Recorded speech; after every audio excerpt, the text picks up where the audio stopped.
I had the wrong setting. Hi, everybody. Okay, is this working now? Let's see if that works. All right, let me try again. Looks like it's working. Maybe. No? Over here? I don't see it working. Why is it not working? What's going on, guys? It's live. It's not working. What's it doing? Okay. No, I think it's working now. I see it over there. So, for context, I recently switch around the whole streaming setup. So one of these days I'll get like a wireless camera and I'll switch it around. You guys can see what it looks like. Um, but live, is it? Yeah, it's going live, right? Okay. I don't know why it's not working now. Um, in OBS it shows, yeah, it's like this. Something's weird. But anyway, I think it's working on my side. I see it. You see it. I may have just scared everybody off. So if anybody's actually watching, let me know in the comments. And I know that the stream's coming through, audio's coming through. Is audio working here? Comments? Oh, yes. Okay. I heard myself briefly. It's working. Um, all right, let's go to it. Yeah. So today is the boring stream. Oh, let me test the comments here. Let's see. I get test comments. So yeah, the reason is I rewired the entire setup here basically. Are comments even working? I said to enable them. Let's try again. Yeah, it doesn't look like comments are enabled. What's going on? Oh, yeah. Hey, Daniel, welcome. Okay, good. I don't. It's not working on my box over here. What's going on with that? All right. Well, I don't know why my chat's broken, but thank you for letting me know it's working. Ooh, you know what? This looks a little. I'm kind of fiddling with stuff here. So stream elements. Can I fiddle with the opacity here? Oh, I think I have to do that on this the stream elements website. It's done there. I see it. Yeah. Yeah, so I went through and like redid like the software, the hardware, like I kind of replugged everything in, moved to a new desk. It's much nicer. And the cool thing is I can actually roll it around the office. So I can literally like move it to different rooms and if we want to have something else and like a bunch of people kind of join in more easily instead of the little stream room that I'm in now. We can do that. So that's kind of cool. All right, there we go. Stream elements, overlays. Let's see if this works. Um, Okay, I can edit this. Yeah, here we go. Okay, I think I can set position, style, opacity. Yeah, 50% is too. Let's make it darker. You'll see a little less that's underneath it, but I think that'll look better. Let's do that and then save. Let's see if that works. All right, so I think we lost the comment as it saved it, but that might make it yeah, that might make it a little bit easier to read. Oh, I guess I could. Oh, it's working out here too. Okay, it's working there. So that looks better. Okay.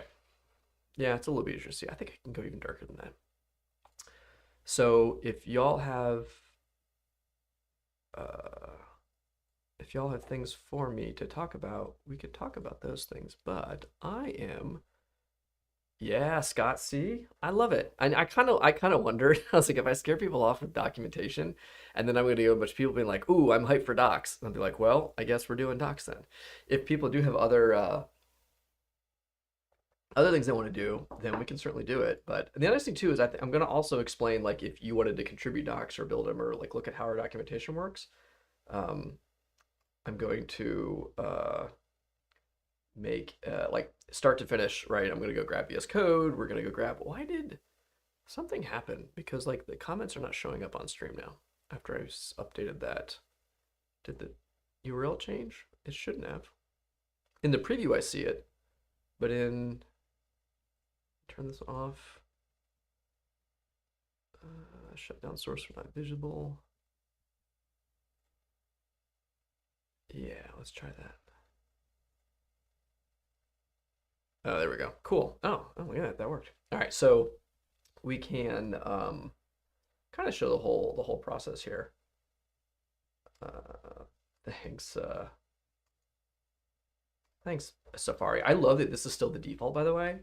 Like by default, Safari will hit a DMG, it will extract it to your download folder, um, which means that if you have a vulnerability that requires a like known fixed position on the hard drive, like here you go, you can first force the browser to do that.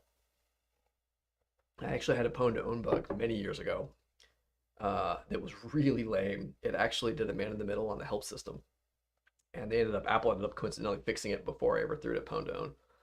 I don't think they like necessarily fixed the exact thing. They just re-architected how their stuff worked. Oh, and they also put it through SSL. That's what it was. Because literally the help system was HTTP, and you could run like action script from a help file, but it only would work on your local hard drive. So you sent a first you sent it. See, look, I'm already doing things more interesting in the documentation. I'm talking about an old like 0 day.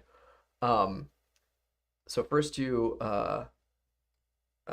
like would mount a DMG and you get a predictable path. And then oh, we can see how I set up VS Code too. Because I do have I have NeoVim already set up on this box, but these are both fine. We'll do light today. I'm feeling in a light mood. And I really only need, can I hit it here? Oh yeah, you can just browse language extensions. So yeah, that's basically all it was. The whole bug was you just got a help file to be loaded, because you could also trigger the help browser from Safari, and then you could have it request additional resources that you could man the middle. Like yeah, you can man the middle of the Apple ones, and then you supplied a path to a local file that you mounted, like it automatically mounted for you when it extracted something from the download folder.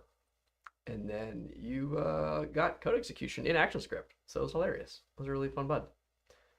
Um, and then, yeah, like I said, I think they literally just, at one point, it was still valid if you had a SSL cert. If, like you could get an SSL cert in the middle of Apple, which I guess meant it was still valid for certain folks that have root certs, but I assume it's dead. I don't know. It may actually still be a valid thing. They've removed that functionality. That was like 15 years ago. That was a long time ago.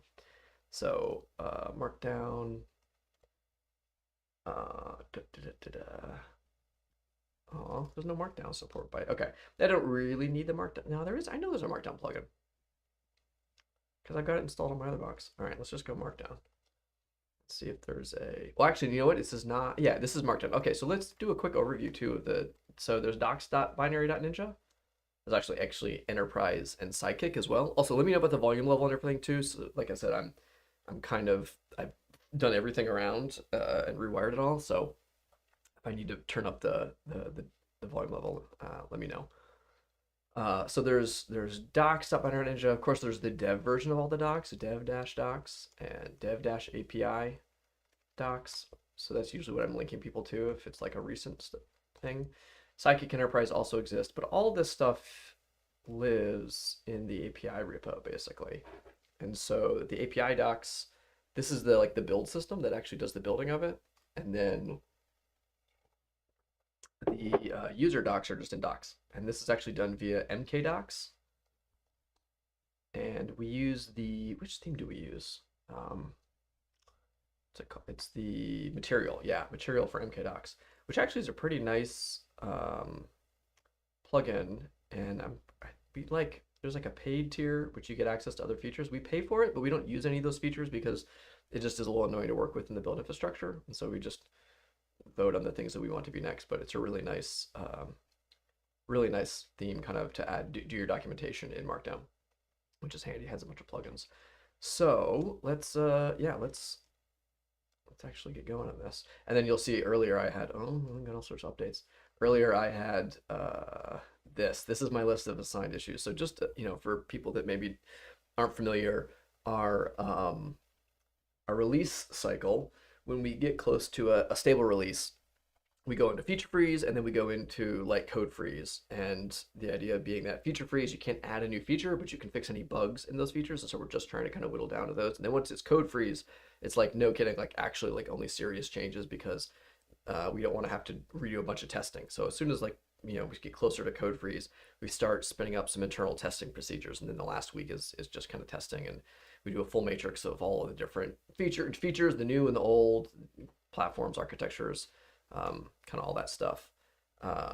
So I am a little bit exempt from that. So documentation changes because like as long as the docs themselves render, even if we have a bug in the docs, it's not the end of the world, and we can fix them after the fact on the online ones in particular. I do make changes in the docs a little bit closer in. I can technically do those without super crazy review, but I would like to get them in before code freeze, which is like I said, I think it's next Wednesday. So all right, let's grab the repo and start looking at my issues. So we've got this, and I don't have any of my logins on this box intentionally. The one I stream from, like I just don't want to leak stuff. I have a dev folder. I do. Uh, so I'm just gonna make my changes locally, and then I'll get diff them later, and then pull them into a different machine.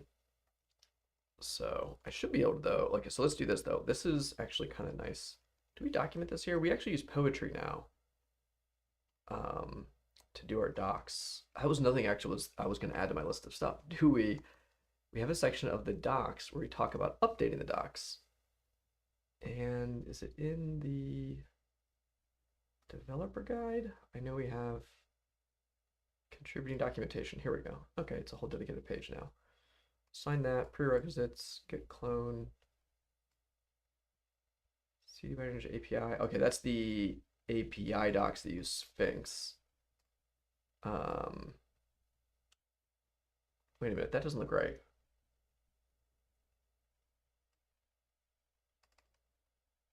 Is that right? No, that's not right. That's actually a typo in the docs that I found by reading my own docs. Look at that. Hey Rico, good evening. Mohammed, good to see you. If you guys watched the VOD, if you haven't caught it yet, I dropped a really old Ode on stream. I don't think I've mentioned that before, but it's lame. You don't waste your time. It's a man in the middle in Apple's help system. It's patched now just because they added SSL, but you can get code execution that way. So there's the docs folder, right? And there's the API docs folder. So that, yeah, the docs here, well, let's go fix that. So that's the first thing we actually need to fix. So the dev documentation, if you just look at the markdown equivalent here, yeah, I can't decide if I want to use VS Code or not. I might just stick with LunarVim here. I'll make it a little bit bigger this, it's easier to see. So docs, cd dev, and then it was documentation.md, yeah. So yeah, actually you can tell LunarVim doesn't have any, wait, that's not LunarVim. Oh, do I have LVim set up to do it? There we go. Okay, there's my syntax highlighting. So CD Manager and then mkdocs build, I think should be all I need. Oh, should have made my font size just bigger in general by default in the terminal. Dev, Binary Ninja API, CD. Okay, so this says make a build folder. No, it's mkdocs build. Oh, right. So from here, yeah, the other thing I need to update on this is prerequisites can be installed using Poetry. So bash, I think I can just do this. So Poetry install dependencies. Hello, Stefan Secchiorino, Ionel Stefanita. Hello, and I apologize for butchering your name. Let me know how to pronounce it, and I'll happily correct that. Yeah, LunarVim's not bad. Did I seriously just spill over myself? How did I do that? My cup's like not even empty, or not even super full. My latte is on the desk. It missed the keyboard, thankfully. And this is the brand new desk that we just got here. Yeah, LunarVim's out of the box experience is pretty great. Has some nice features. You can even see like the diffs of where I'm adding things here on the side, even though it's just like terminal, got tabs and click on mouse. I'm a fan. So that was where I was gonna check. You can do things like leader key space and you can do stuff. But so Poetry, first we're gonna do Poetry. So I think I have to pip search Poetry. Is search still broken at pip? Wow, Python 3-m pip. Okay. Python 3 mpip install Poetry, I think.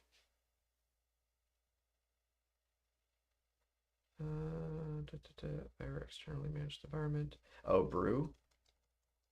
Sure, I could just do that instead. Okay. So brew install poetry. And of course it's going to do that. That's one of my least favorite things about Homebrew. I don't have too many though, so we'll let that one go. There's an environment variable stuff to change it, which they tell you, but is it also going to install poetry? I don't. So it's. Oh, hold on. Well, I guess we'll find out. Does it actually install poetry? Yeah, there we go. It did. It got poetry too. Against everything else. Oh, wormhole's getting upgraded. Interesting. So poetry's in my path.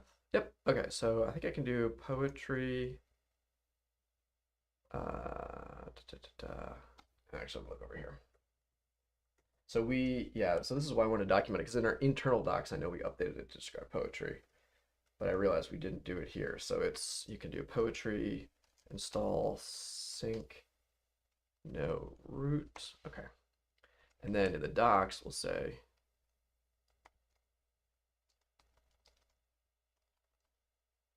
and then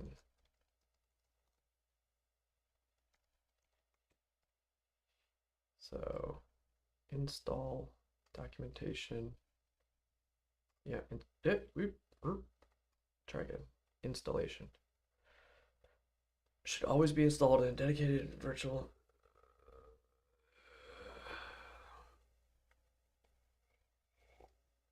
With pipx. I haven't seen pipx. All right, well, let's just link to that. Good enough. So install poetry. I used Homebrew, and then let's just show it to be poetry install sync no root. Yeah. So that's the one we use. Let's do that. Oh no. That's annoying. Oh, okay. This explains why we haven't documented it. Externally managed environment. Yeah. Man, if I had Python dependencies are somebody recently even suggested like we should I think it's actually in a public issue. They said like have you considered separate PyEms for each plugin? And I would love if that's possible, but I actually don't think it is. It's really annoying. Dependencies in Python are a pain in the rear. So that's actually kind of not great. So I think we need to figure out how to update this. In the meantime, I'm going to cheat. So I can't update the docs, but I am going to make a note to file that issue. Poetry docs. We'll do that off stream. Because there is a okay, so I guess I could just do this the lazy way. Yeah, let's just do it the lazy way. And we're gonna do pip python m pip install mkdocs callouts mkdocs click mkdocs include markdown plugin mkdocs material mkdocs strings python. Is that right? Yeah, that last one. I don't know about that one. Let's just see what this does. Oh, right. It's going to yell at me because I think dash user works though, right? No. Oh, do you have to use brew to do that stuff? I guess I could do it that way.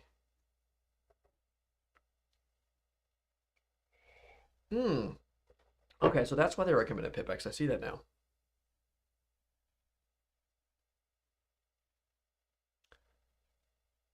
Der Fliegende Holländer. I completely forgot about the PyPy plugin. You're right. So I'm curious, a PyPy plugin as in replace Binge's scripting console with PyPy or the plugin interface with PyPy? All right, so let's go ahead and try the pipx. Brew install pipx. Let's try this. Okay, so now it's this folder. Pipx. What you got for me? No user. That's a dash local, or are we just gonna? I guess if it's using a virtual env, then you don't need that. So let's try it without it. All right. Let's see how this works, pipx.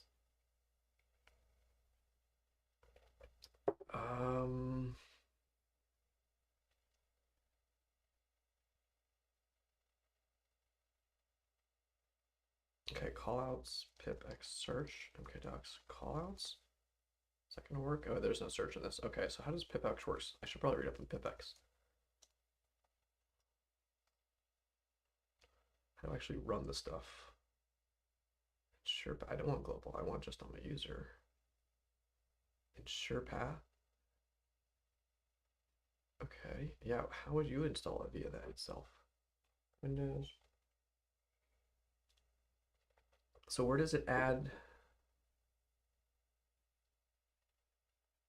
So if I've installed it, how do I run it with it? I mean, I guess I could just try it. Let's just try mkdocs. So build. Right.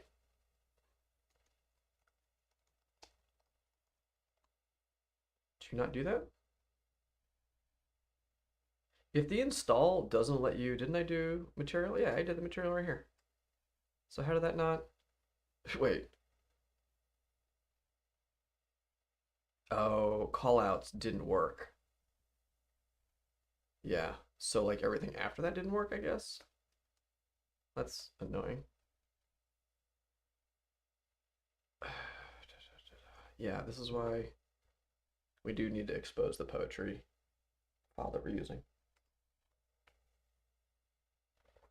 And then how do you,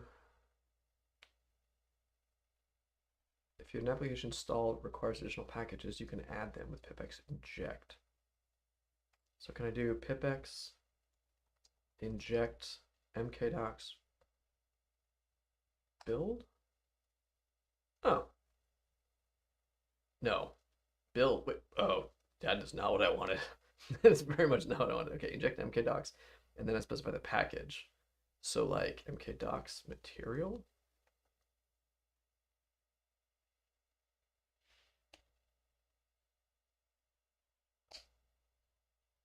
Okay, cool. So now we need to get the rest of these. So mkdocs inject. Can I do multiple?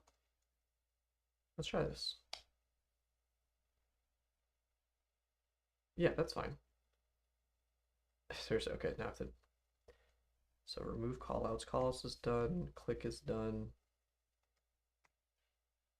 Include marked notes done. Okay, that's everything. Okay, yeah, that should be all of it. So now, oops, whatever I just did, don't do that again. So now mkdocs build. G Lightbox.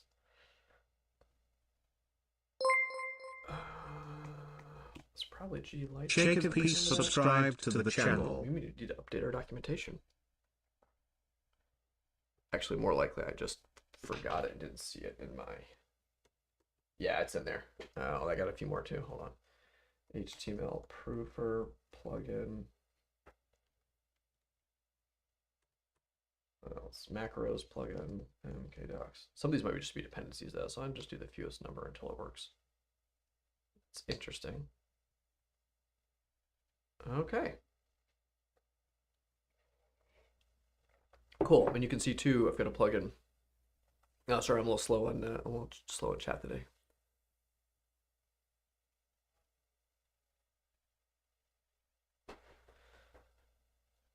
Sheik of Peace, how's it going? Welcome.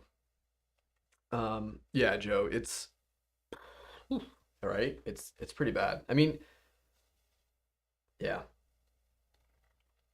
People who live in glass houses shouldn't throw stones though, and the Bincha plugin ecosystem and dependency stuff is maybe not a model of. Then again, we have 150 something plugins where it's not quite as big of a deal when we're wrong. Sorry, I was looking at my timer. 5-minute timer died. Okay, so this will automatically tell me like errors and configs, which is nice. Oh, interesting. Does it not? VI guide, docs, guide, settings. I thought it does. All. I think. Oh, did that change? It's not all settings now. It's. Actually, I just pushed an update to this. Hold on. Did I break that? Dev docs. No. Let's go to the stable version. Docs. User guide, settings, all settings. I broke that, I bet. I just made a change to this. I bet I broke it. Did I? UI. So this one is all settings. All that. So it was there, and now is it there? I totally broke it. That's funny. I deleted that. Well, I'm glad I caught that. All right, this is what we're here to fix. So cool. Tab edit, docs, what was it again? Guide settings. And yeah, that's funny. What was it? The same level? It looks like a H2. UI. Oh, what was it before? Come on. Thought it was view source. What's the hotkey? Oh, you guys need to enable developer mode, don't you? View source.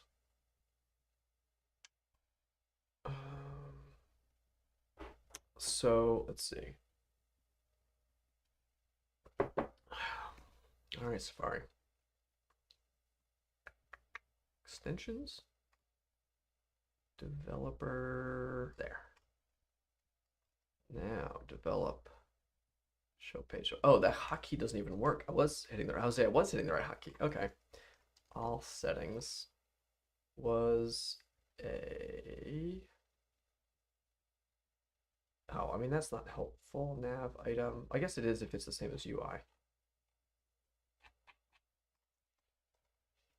UI was tabs item. That's not it. Where is it? Nav link index. Whatever. I'm just gonna assume it was supposed to. Well, you know what? I can look at the get history. Actually, I could do it locally, can't I? Right? Get log.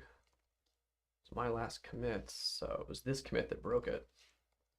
I should have reviewed that a little bit better. So yeah, it was that. So what happens is I regenerate the settings every release. So that's why I pay attention to the errors. So I regenerate these settings. They're actually made from Binary Ninja. Yeah, I should probably update my dev build anyways while I'm at it. Also, let me know what you think about the text chat being a little bit more opaque. I think I like that better. I just have to kind of remember to keep things a little more over here maybe. But I think it's just, it get really hard to read sometimes before. So, so this whole table here is actually generated by a plugin. So if I'm using this, do I have snippets installed? Yeah. So snippet editor has, if I run this, excuse me. Update failed. Oh, is this, yep. This was a bug that got fixed. I think but I think I have to snippet editor. I want to do this. Can I delete a folder? I don't remember if I can. Let's just browse it. Just nuke both of these. And then restart. And it should make it back again. I think that's how it worked. Does it make it back? It does. Snippet. And either? I can rerun last snippet. Does that work? I mean, no. I'm not sure if I can or not do that. But all right, run this. Oh no, seriously. Let me just open up a database real quick. I think that fixes that bug.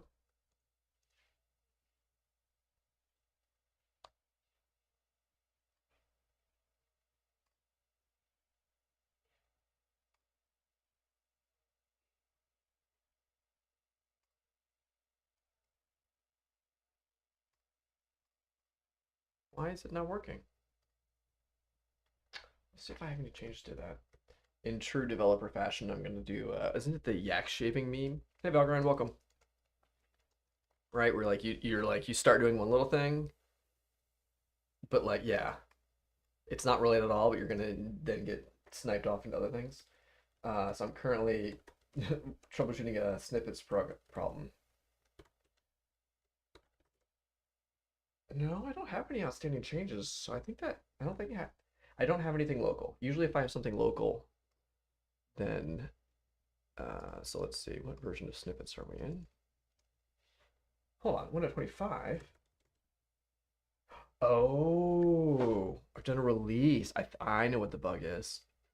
I know what the bug is. I think this is actually a cool new thing that's happening. we are migrating. So if you're not familiar with how the plugin ecosystem works, right now, nope, wrong one. Community plugins. So currently, when you have a plugin, a Binary Ninja, you basically submit it to this repo. In fact, somebody did it this morning, and they launched a new plugin called the Interactive Functions List. And so what happens is they submit a thing and just let us know it's there. That reminds me as well, there's a manual step to this process, which is being, as part of why we're changing it that I just mentioned. We're in the process of upgrading the system. And so what I'm doing right now is I have to subscribe in a particular Slack channel internally. Let's see if I got that right. I subscribe to the release, yeah, the releases for that particular thing. So if you actually go to like github.com/Leandro Flores, BNIFL releases.atom, I think was the, no, I spelled it wrong. I can just get it from here.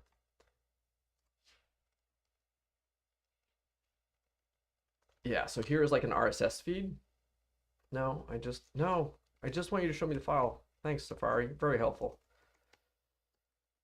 So you get basically the list of all the releases of that project as an RSS feed. So if you can just subscribe to that directly in any Slack channel, and it will just do a push notification into the channel whenever it updates. So that's how we track new releases.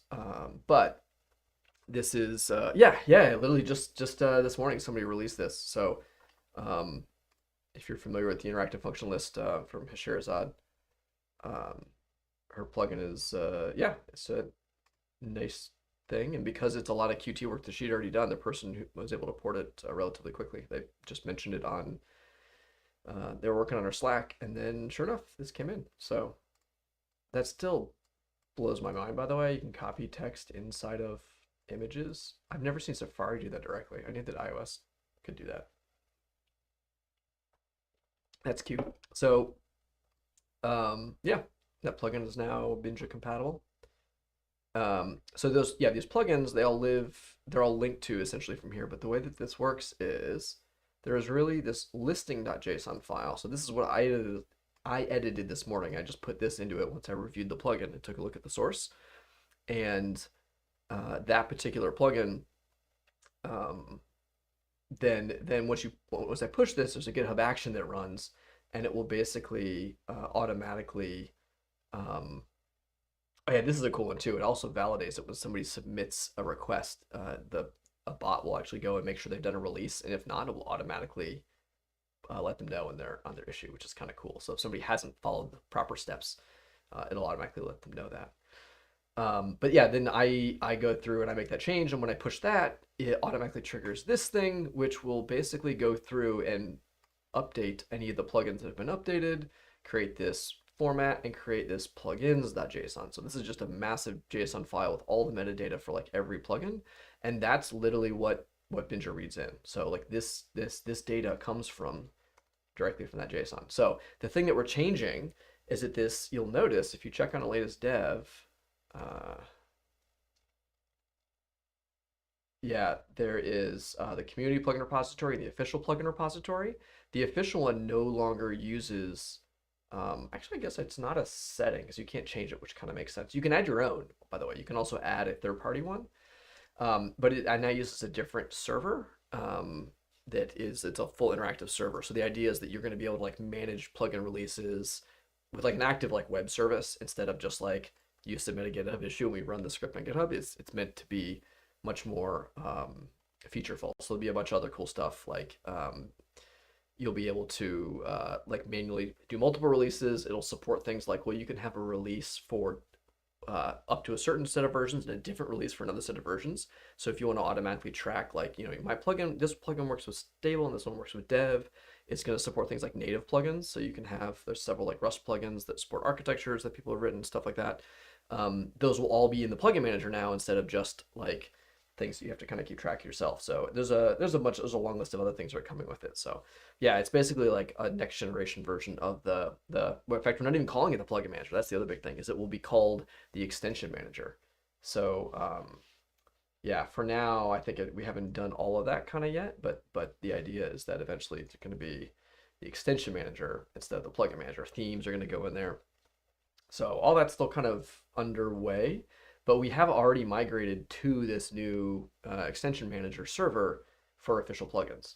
So the short of that is when I push a release out on the official plugins, uh, so like Sidekick is not Sidekick, snippets, right? This I can run the script, but it doesn't matter because this plugin is not what's being used anymore. It's now living from this server basically. Yeah, exactly. Themes in there, and exactly no more shared library. Python wrappers, you'll be just to have a native library directly. It'll be a much nicer change to the ecosystem. So a lot of cool stuff going to come with that. Hopefully in 4.2, we'll see. Like I said, we're kind of starting it behind the scenes. Like a lot of the infrastructure is kind of out there in development, and it's already in use for the official plugins. Anyway, that was like the world's longest explanation for this is why I see a change that is not here, and I need to get somebody else to fix that. So I don't know if anybody from Vector 35 is on the stream. If so, and y'all want to ping Josh or Brent, they could probably do it. But in the meantime, I'm just gonna go get snippets this way. And man, speaking of yak shaving, this was like way deep in the weeds because this was all just to show how settings are generated, which is really funny. Support binary ninja. See plugins, get clone. So you can also just do this. Just clone snippets directly into there. And then restart your Binja. And now it should work. We're 3 things deep here.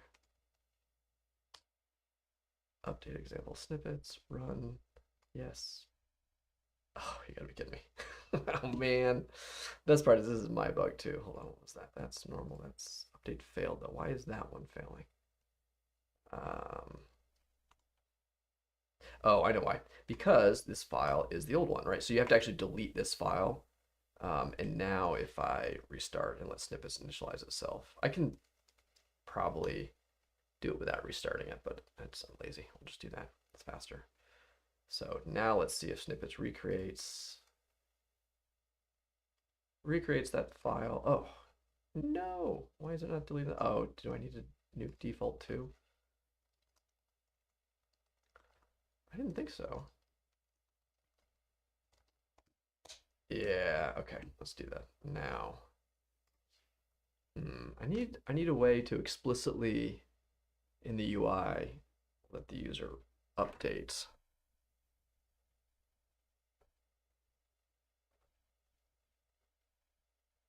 Yeah.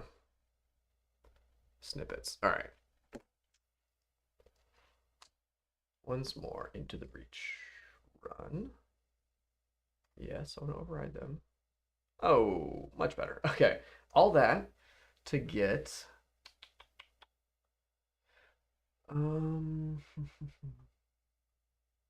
export settings. So this is I also could have literally just gone to the web page, which might have been even easier. Go to the gist, like get the gist of it. Yes, I 100% agree.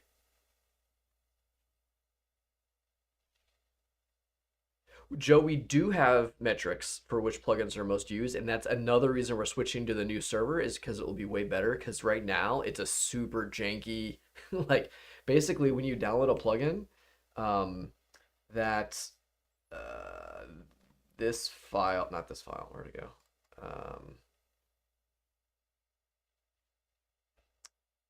This one, no, runs plugins. This one. This file itself has URL shortened version of URLs to install the bundled plugins, and we have stats on these endpoints. So it uses our URL shortener. It's super janky. I just threw it together a while ago. So we haven't done anything with that data, but we have been for at least, I forget how many months now, tracking that. And there is there's a setting, I think. Yeah, and the plugin manager, when enabled, will use a shortened URL, which contributes to total install counts. So you've got a setting if you want to turn that off. but that's been running now for a while. So we actually have data on number of installs of the plugin, which is super nice. Um, and it'll be cool to see what that is. So that's also part of the changes that are coming to actually be able to sort by install count and sort by popularity, sort by GitHub stars, stuff like that. That's also part of the changes. But we have the data. I don't know off the top of my head though the results of it. All right, well I'm gonna install IFL then because everyone's talking about IFL. So let's check it out. Oh, you know what? I haven't noticed that. Yeah, I need to mention that. Okay, so I need to file that as an issue. You have to do your images a little differently. So this style image format will work.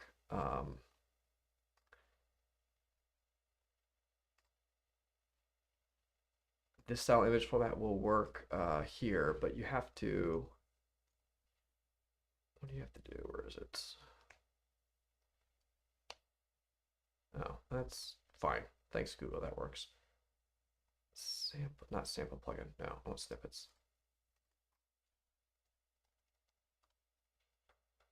I think I missed a few other things. And hey, Sergey, welcome. I might talk to you more on stream than we actually did in person at Recon. Uh, okay, nice. And oh, right. Back to what you said, Daniel. Yeah, it is a full path here though, right? Like this one is a full path, so I don't think that's it. I'm trying to remember what changed. Um, so what is this one? Because this one works, snippets works. Animated GIFs only render the first frame, which is kind of annoying. But that looks like, is it the raw equals true thing? There's no way that's. Oh, it is. Yeah. And then okay. So you have to do raw equals true. And that just gives you the full image. All right. So that's what I have to do. You have to just append raw equals true. So I'll just submit a PR for that. For those images because it's an annoying quirk of how we.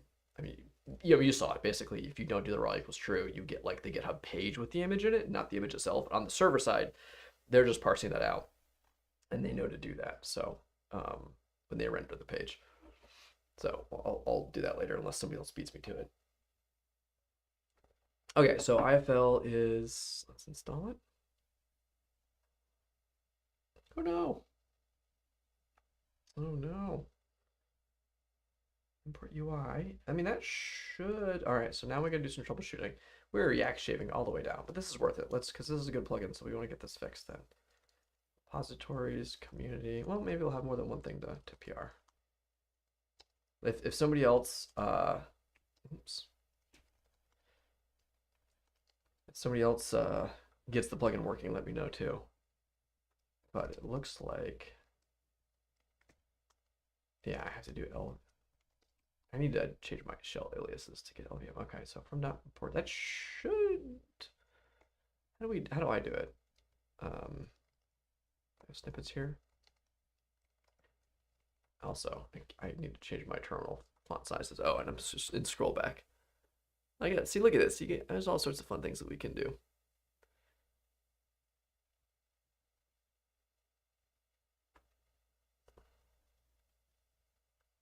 Yeah. So exactly Valgrind. Yeah. The problem is like we either have to rewrite snippets in C++ right now. We just don't have a way to ship Python plugins by default currently, just in the way the infrastructure works, and that kind of makes it annoying to do it. We have already put some code towards it and tested it and worked at it because we also would really like it. There's a couple things that even though they're Python, it would be nice if they were available.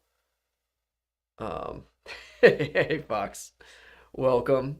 I love optimists. I am also an optimist. Um, um, yeah, I said people can ask anything, right? Library application support binary ninja. All right, so where did I say? Um, why do I have the NanoMips plugin not in the folder? Okay, so snippets is there. All right, sorry, that's what I was gonna look at. We're gonna look at the snippets imports because I know there's weird .qcode editor import. Okay, They're doing from dot import UI. That should work. Why would that not work?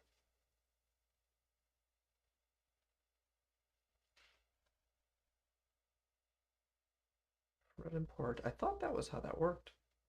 I'm not sure why that one's not importing correctly. Next year. It's definitely going to be next year, Fox, for sure. The answer is always next year. Oh, F string error. Good point. But the import, the UI. Oh, yeah, okay.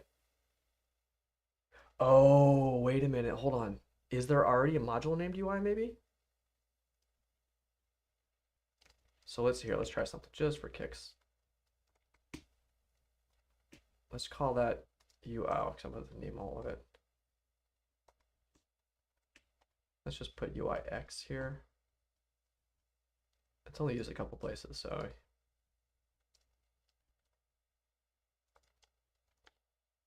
Okay, brew, install, Silver Searcher. I'm too used to using Silver Searcher. Oh, I gotta spell it right though. The Silver Searcher. Again, make the font big. Yeah, let me know if the font size is all right. The other one. Okay, so UI dot that. Okay, so I think we got all the imports, but now we need to move UI.py, UIX.py, just for kicks. Let's see if that loads now. Try what else it could be. That may have been it. It's like a namespace collision. There's something else just called UI, I think. Import UI. Import binary ninja UI. Import UI. Where did that come from? I think just something else has a thing called UI.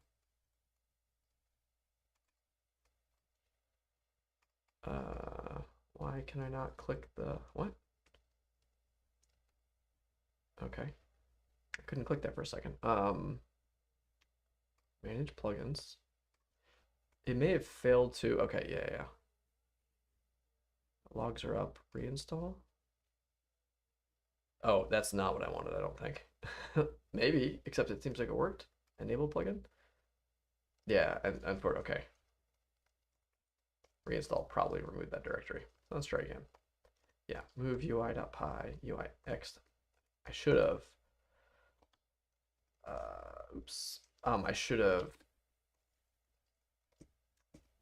disabled and re-enabled. That's what I should have done. UI./x. I think that was it, right? Okay. So let's disable and enable. Okay, so it's not namespace. Import module. Ignored. F string unmatched. Oh, no. Did you already comment it? Yeah, Daniel, I'm just really slow. Yeah, renaming has nothing to do with it. Okay, hold on. Let me actually put that back then because that's dumb. Reinstall. Okay. And now UI. Hold up.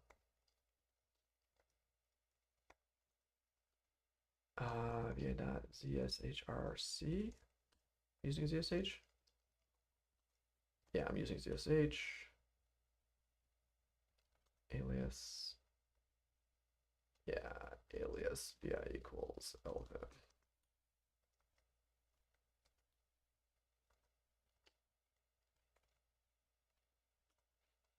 Okay, so at least I have that once I open the new terminal up here. I'll get in the right editor without forgetting. All right, so snippets we don't need. Landro.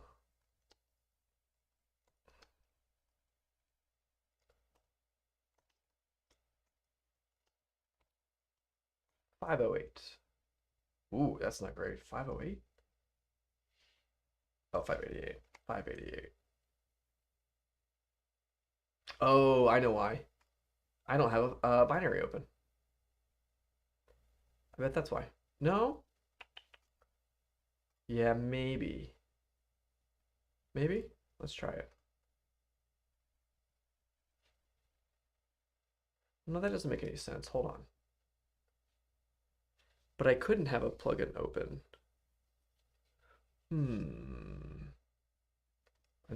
unless it was the UI itself was trying to load. Let me just try to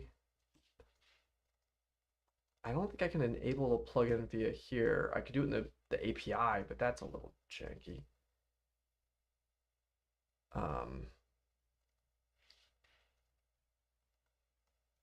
What was it called? IPF? Oh man, IFL. I'm a little sleepy apparently. IFL is disabled. No, hold on. It's not. What do you mean unmatched F string? Line 588. That's different. Hold on. That doesn't make any sense.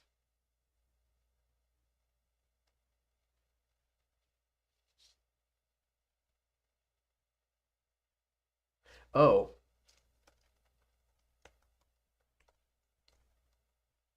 Oh, computers disappeared on me. Yeah, this looks like the wrong types of escaping. Is that all it is?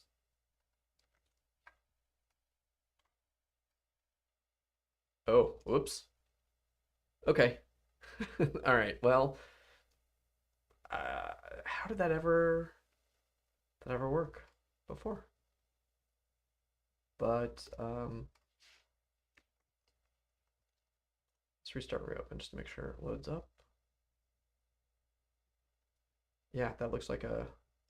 I wonder if there's a way to do blame. How recent was that commit? Maybe not. Plugins IFL. Okay. Cool. Oh yeah, the only thing I would say is it would be great if it could be it should really be a view type. I should go look into doing that to add it as a pane so you can toggle it on and off and switch a view and do it because then you get the splitting and you get all this stuff. Right now it's just like probably a doc widget style thing if I had to guess. Data manager, go to address. Let's see, where is it?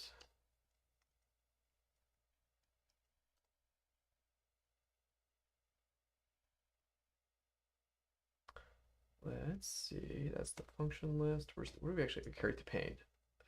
Contact list, pane. Oh, it says it's oh, hold on. Yeah, I think we can add action IFL. I think there's a way to make it a binary view pane in particular.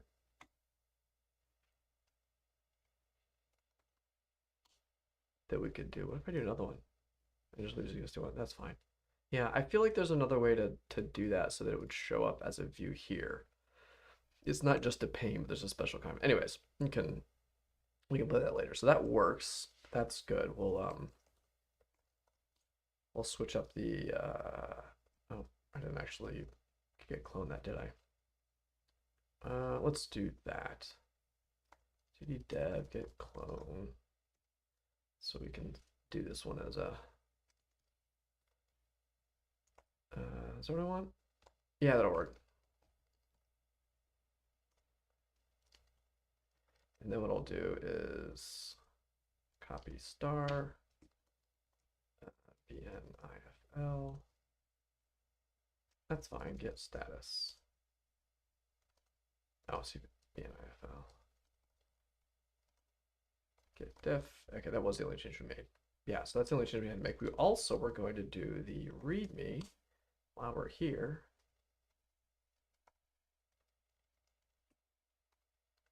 Okay, so we'll do those two. We'll submit those as a PR later. But at least anybody watching the stream gets to have it working earlier. All right. So where were we? Yeah, so we were also fixing settings. Okay, so we've added in the header. And that's how it's generated via the gist, via this. All right, so we're an hour in and I'm finally getting to the topic at hand, but I figured that would be the case. All right, so let's go look at our next issue and close up some of this stuff. I got a few extra tabs open. That was for that. That was for that. That was for that. Okay, we have mkdocs working, right? So once we do mkdocs build, if you open, oh, also we should have that error go away with all settings. Yeah, that's gone. Okay, warning. Index ls API, no, docs guide debugger is included in the nav, which is not found. That's right there. We know why it's not found. Oh, no, guide debugger. Oh, that makes sense. No. That's copied in as a part of our build process. So that's a little annoying for like the standalone version to test. So that, yeah, that's gonna be the case here, but it's not a big deal. Getting started contains a link to debugger. Okay. Ooh, there's another warning that looks real. Okay, so concept of binary views. Concepts does not contain binary views. Let's go look at that. So that one looks real. Yeah, before you even get to the assigned issues, we'll do this. So we've added the header. Now we've got docs dev concept. And just in case you're not aware, the way the documentation works, the dev folder is this section here on developer guide. So if like any API stuff, in fact, some of the changes we're going to be making now are going to live in here. So user guide is meant to be like if you don't necessarily need to touch the API bunch, or it's about user interface stuff. So it does have like the scripting console as one of the elements in here. Oh, also this changed too, I think recently. So you might, where we go? If you, I thought this landed, didn't, yeah, there it is. So the main header sections, like tiling panes, the top level things, all have this horizontal rule now, and there's a little more contrast in them. So Alex pushed that change earlier this week, just to try to make it like when you're just scrolling through to more quickly see like the high level things. But you can also just scan this. So like scripting console. So that's as close as you get to the API kind of here. And if you're not already familiar, all the magic variables, the list continues to grow. These are great. Let's see, set no wrap, or set wrap rather, set wrap. So what are we gonna do? The error was binary dash views. This is concepts contains a link. No, the guide, oh, guide contains a link to the concepts. Oh, it is, binary views is right here. Binary dash views. Oh, I think the way the anchor links work, let's try this. Developer guide, important concepts, binary views. I think it's just, is it just because of lowercase? Maybe. Let's try that. So I'm going to be editing guide index, tab edit, docs guide index, binary dash views, lowercase that.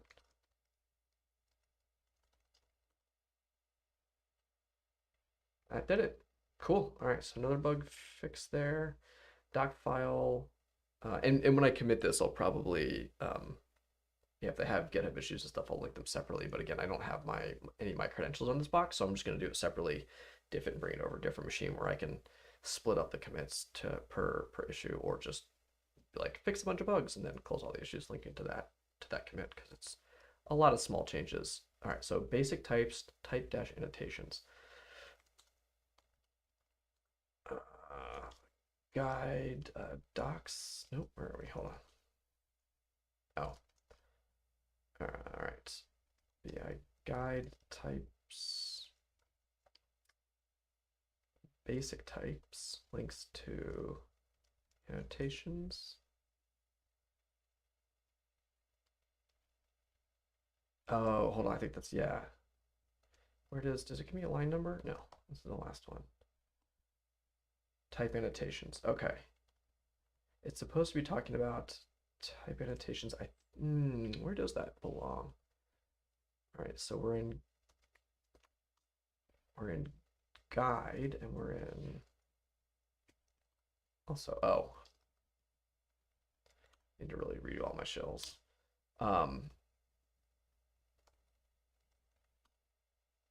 Okay, so it's the type editor, basic types, user guide, types, basic types, and it's under the type editor. Types are shown. Okay, I know that with various annotations. So this annotation should be here. API applying annotations. No return is a good example of one. So let's see, where is that linked to from here?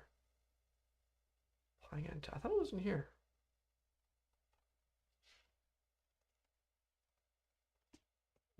Might actually be faster just to search.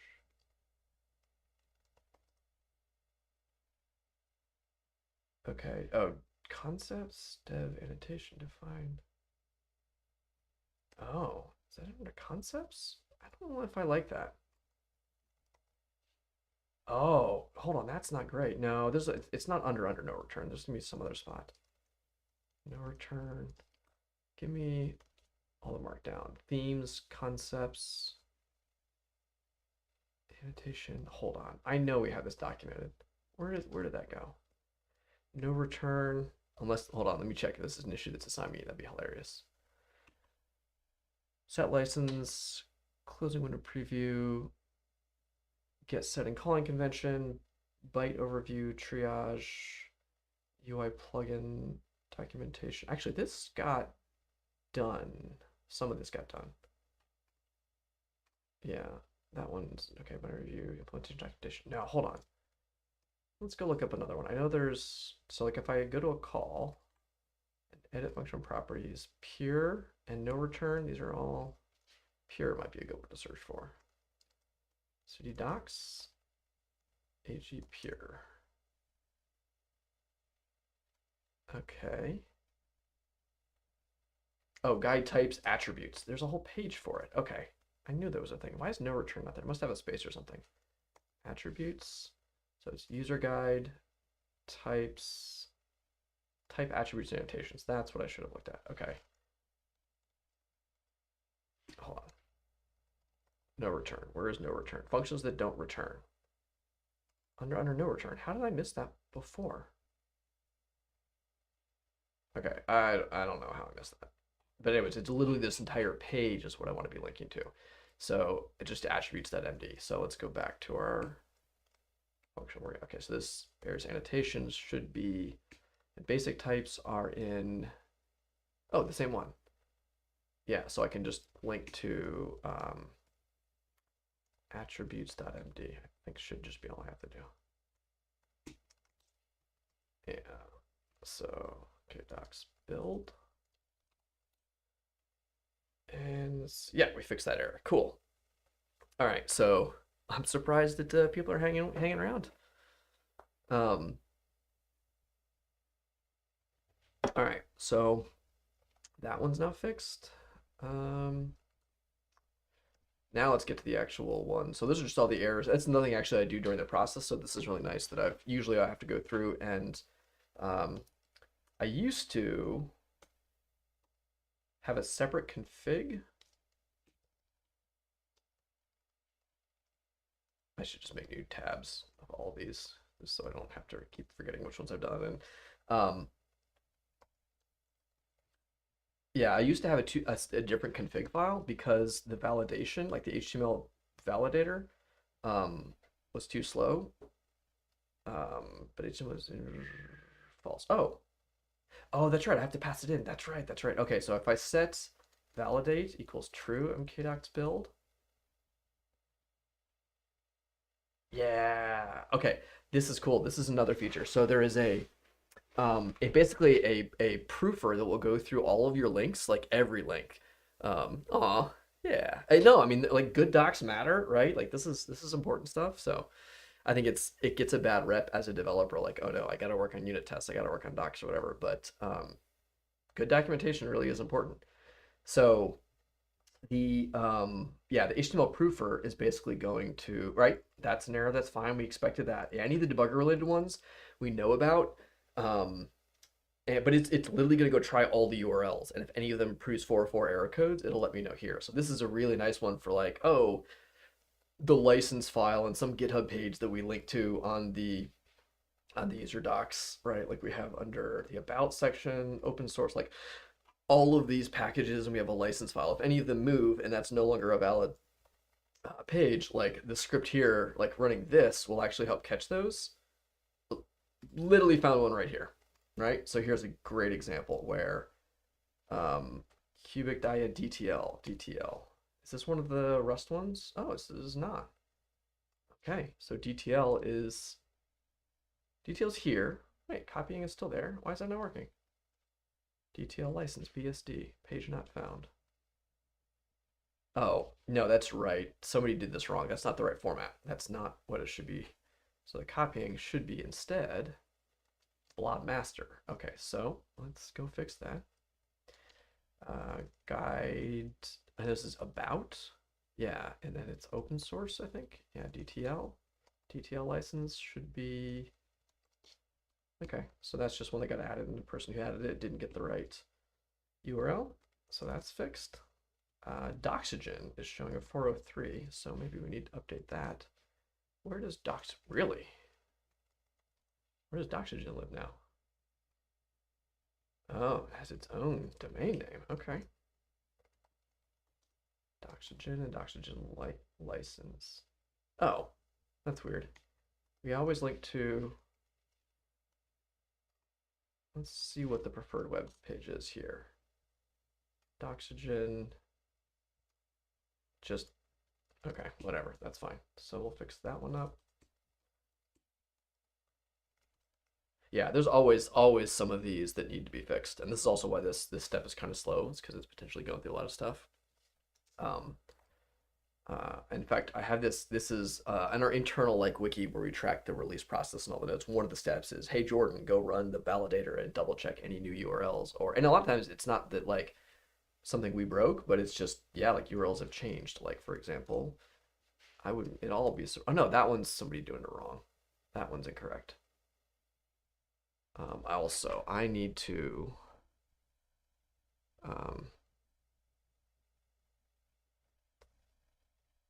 this actually lives in two places because right now there is also about the about dialog. Where is it?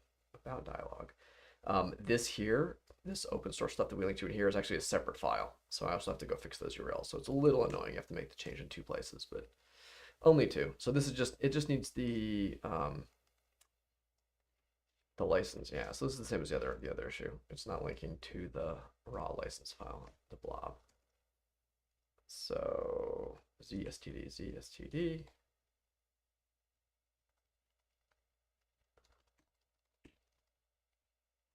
Okay.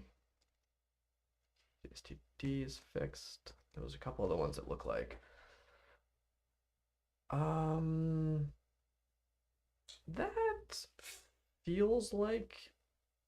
Okay, cool. So we're done with all the list of stuff. This one looks like it should work in settings.html analysis signature matcher auto run.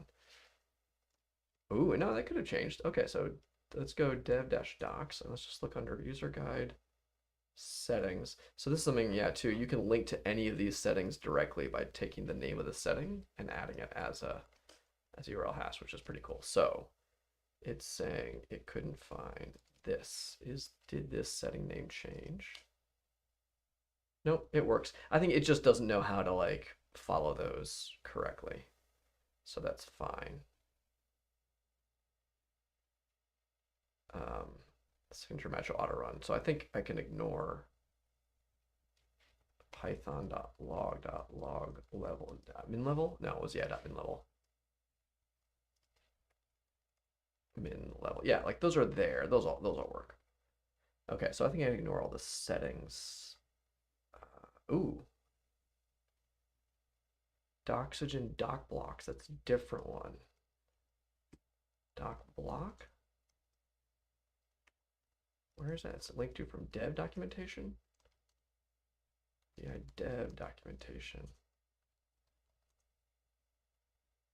Oh, okay. Doxygen doc blocks. That's not what I, whatever, that's fine. Okay, doc blocks. Oops, inside the quotes. Okay, doc blocks. Oh, that's good then. That's a real one. So it's multi-threaded, unfortunately. I almost wish it wasn't, right? Because now I'm like intertwining these analysis ones, which I don't think I have to worry about. But the settings one, debugger, I don't have to worry about. Settings, yeah, all the settings ones I can ignore.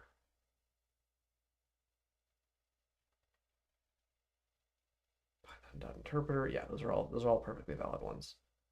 Just doesn't do those right now. Analysis simplifier, settings analysis template simplifier. Okay, I think that's it. So, all right, that's good. We've updated all of those. Let's see what else we got. I'm gonna nuke this. I need to fix this up separately. I've got a note for myself for that one, but I am also gonna fix that error there. I could also do this, I guess, actually. So let's just do this real quick. It's history grep-i pipx. So we can just tell people, where's my inject? Yeah, so it's mkdocs.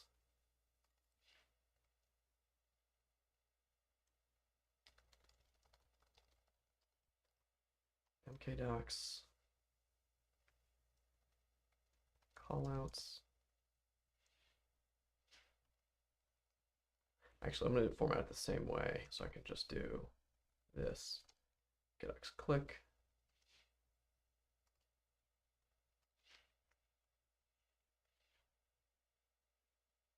Material. There's one other one. Glightbox and HTML proof. There we go. Okay, so that should get those.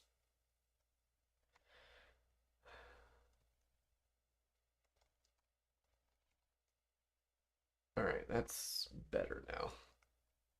Oh, and this is actually another Doxygen URL. That's funny. Did this one not get linked? Or maybe I just missed it.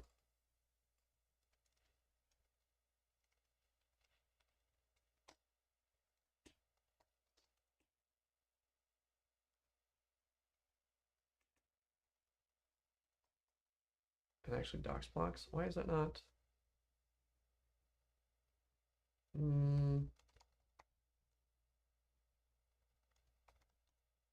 Oh, this actually don't need these, right? Sphinx. Oh, I do need Doxygen. Okay, there we go. Doxygen. I don't need docs blocks anymore. I just did it inline. Breathe is up there. mkdocs. Okay. All right. All right. Coming along. Coming along. What is? Oh, new line changing. That's all right. Oh, I should check. Now that I built the basic types, does basic types links to attributes? So now I've done the build, I can open uh,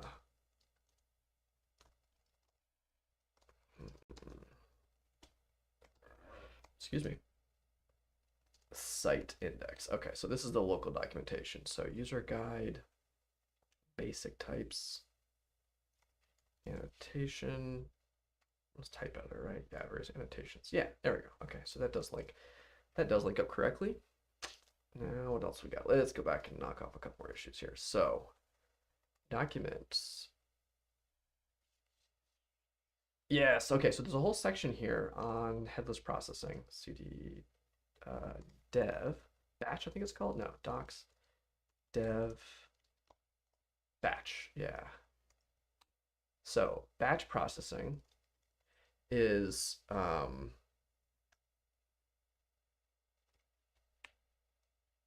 yeah, this is a great suggestion.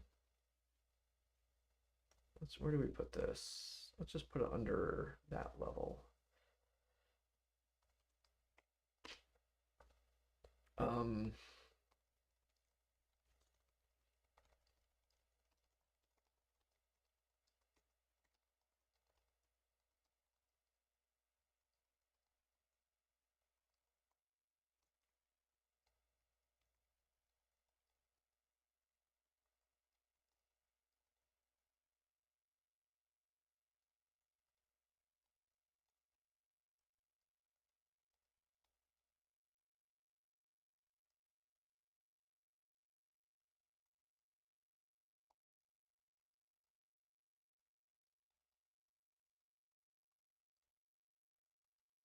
This is not a privilege boundary, however. Note, this does not obfuscate the serial number as it can be extracted from memory or even via the API. A truly informed attacker can still leak it, and network isolation is required.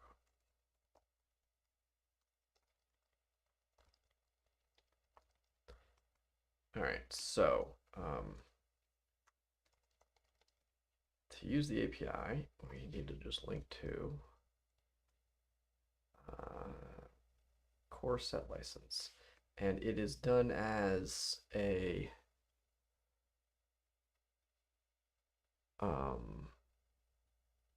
license data is a string, and I think it's the full contents of the license file. That's what I was checking, so that is documented. To use the API, and I do want to link to the full. This is one of the only downsides. It would be kind of cool if there was a way to link to the local version of the docs if you were offline, and then also the online ones if you were online. But right now, we mostly just link straight to the online one, so it's kind of annoying. But yep.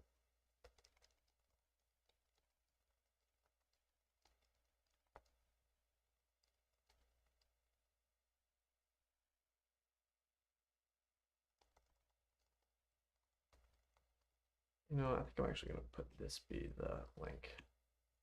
Oops, why did you do that twice? I don't know what hotkey I just hit to do that, but okay.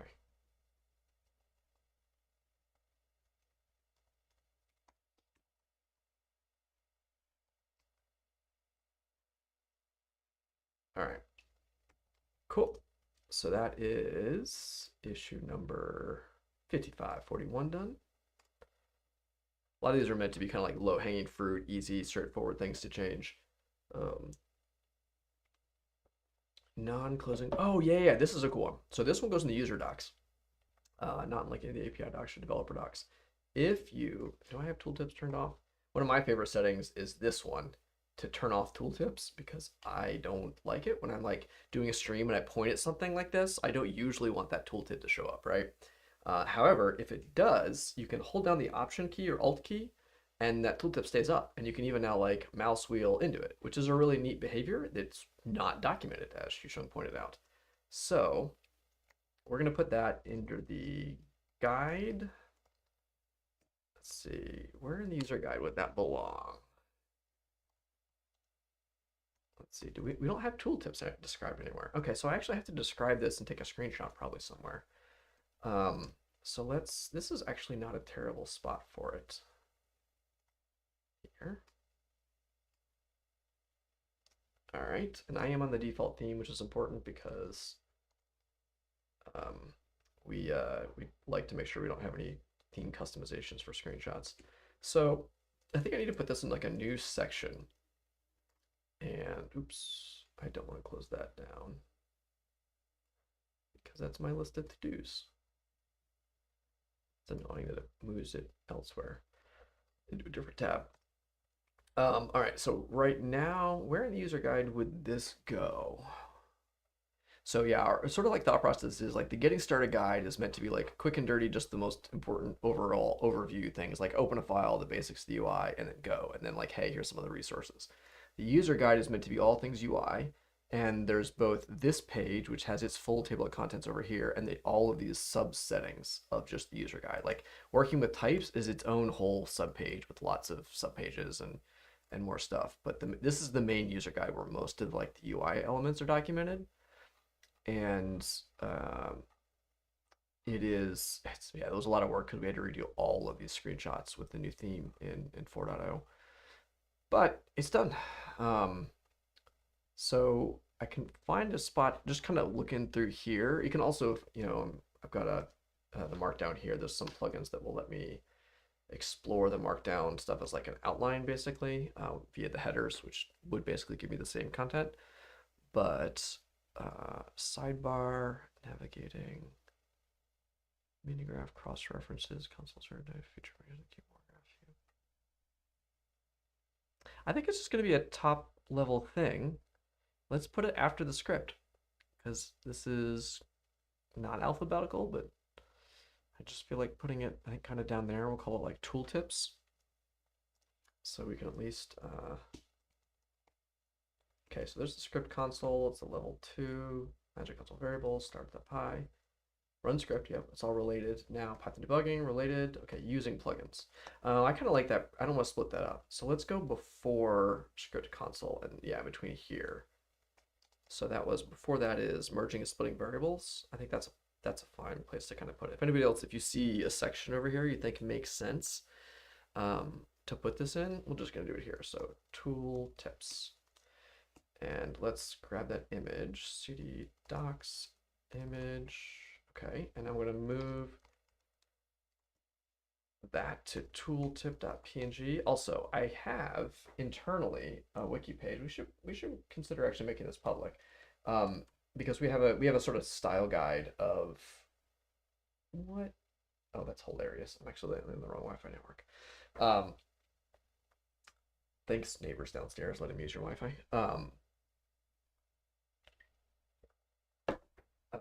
On the wiki, we have a section on screenshots, and yeah, I've been using ECT, so brew search ECT, I think.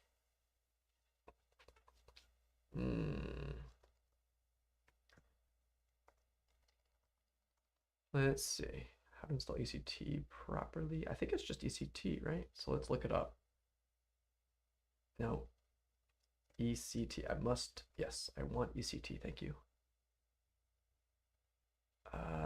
Okay, ECT compression. It's an image compressor and yeah, efficient compression tool.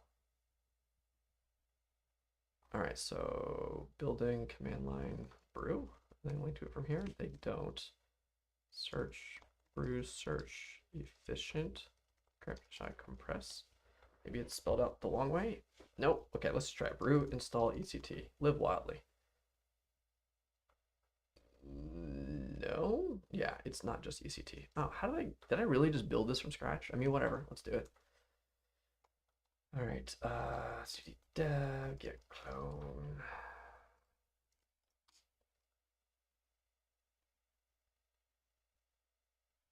Oh, you also need NASM? What? Wait, does this even work? And I know this works on. Oh, we can build it with Xcode. Hold on, there's no way. There's no way that nobody's built this into Homebrew. It's got to have a package. Must have Homebrew.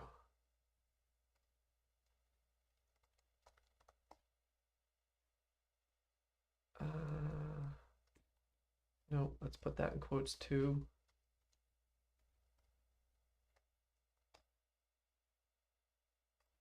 Yeah, I gotta have both in quotes. Oh, is brew linked to from here? Distribute via Homebrew.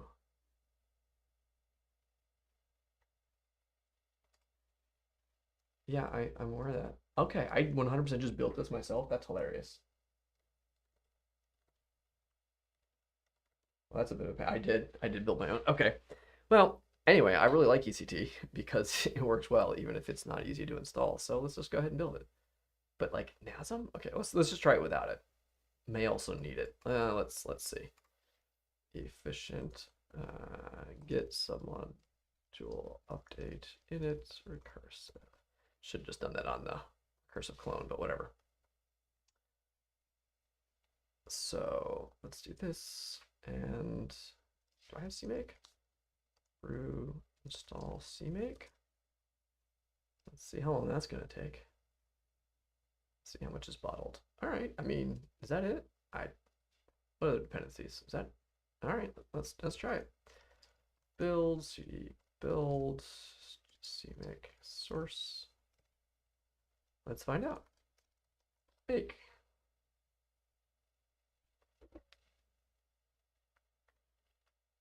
I did a bunch of comparisons of PNG Crush and a bunch of other similar utilities, and wanted to see what would produce the best compression for screenshots in particular, because like the vast majority of our docs are screenshots, and if you count like the number of Make install. Does it put it in user local bin?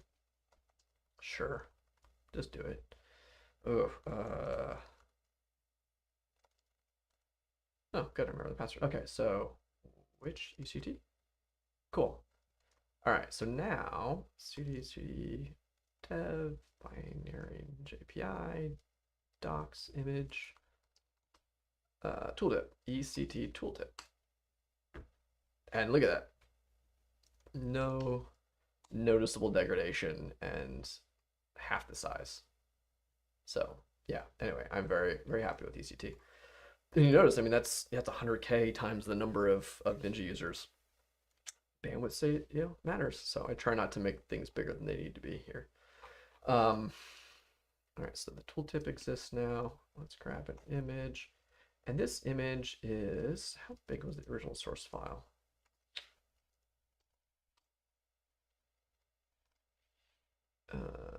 Okay, 1600. Also, I can probably, the only thing I can do is actually, this is like if you want to do in high res, but I think I also am gonna actually, let me do this.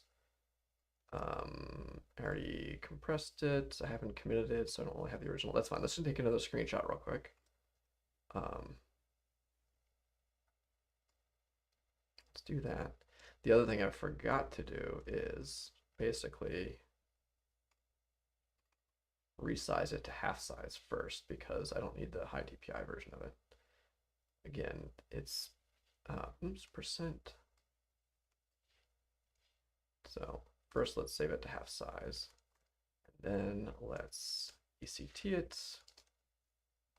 Desktop screenshot tooltip ECT tooltip open tooltip. All right, and what's the hotkey? Zoom. Fine. There we go. Anyway, so that's gonna be fine. I don't need anything fancy, right? In fact, I'm pretty certain all of the other docs are basically the same resolution, where we have that might be double resolution.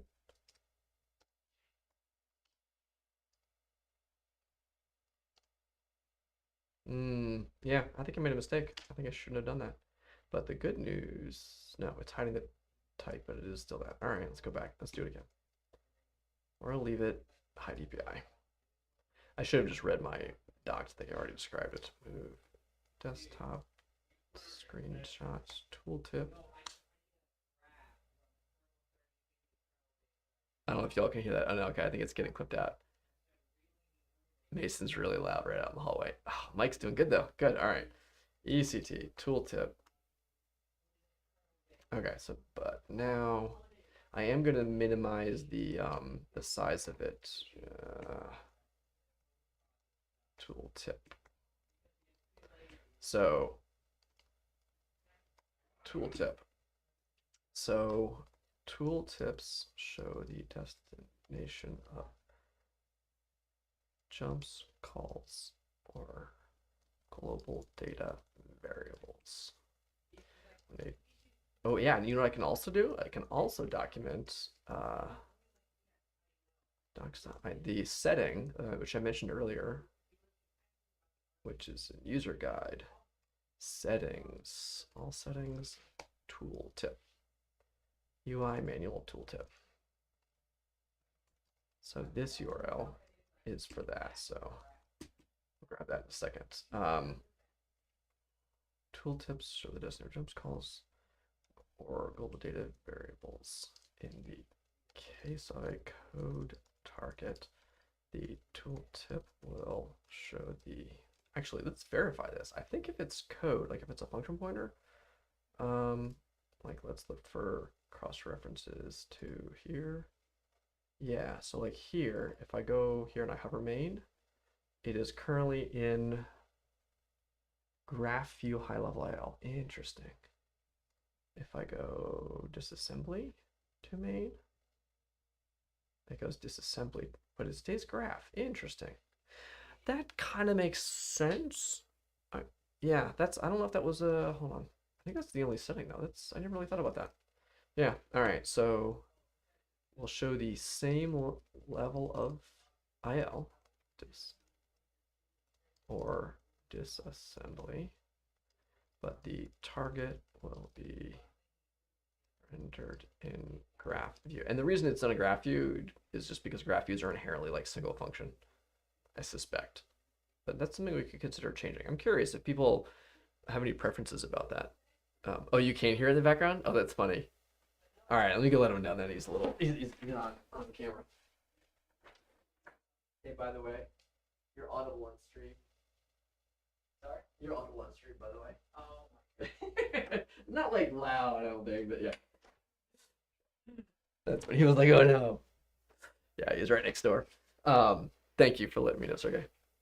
All right, so oh, also I need to do that. No, see, there's a way to set width. Neovim set line width. I forget the variable. You know it's a real office, right? Text width is what I want. Okay, set text width equals 120. There we go. Yeah, that's what we usually run at. Although you can tell we were fairly inconsistent over here. It's not like this is a super hard thing. We're kind of all over the place. Sometimes we're at 120 and sometimes we're not. It's markdown. Who cares? All right. So the tooltip will show the same level of island assembly, but the target will be rendered in graph view. And if I was already in graph view, I think it will remain in graph view. It is indeed. Okay, so the target's always graph view.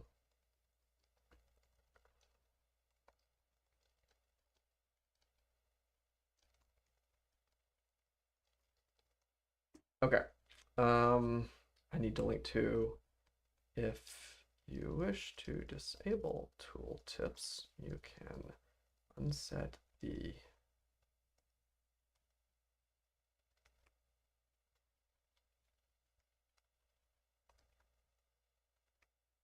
hold on, I'll just do it this way. There's a way to paste it in better, but that's fine. You can unset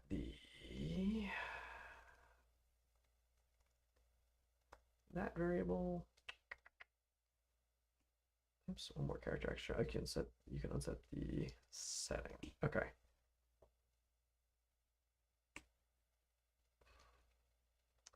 Now the other part is when it comes up, if you hold the Alt or Option key down, it will remain sticky. You can even navigate within the tooltip that pops up. First, hold the Alt or Option key on your keyboard. Let me actually, oh, if anybody future leaks, I couldn't even tell exactly what he was talking about. So I'm curious. I mean, we're pretty transparent already. Do we have any surprises that are currently in progress? I think everything has been discussed. Is there anything else coming soon? I don't know. No, I think not.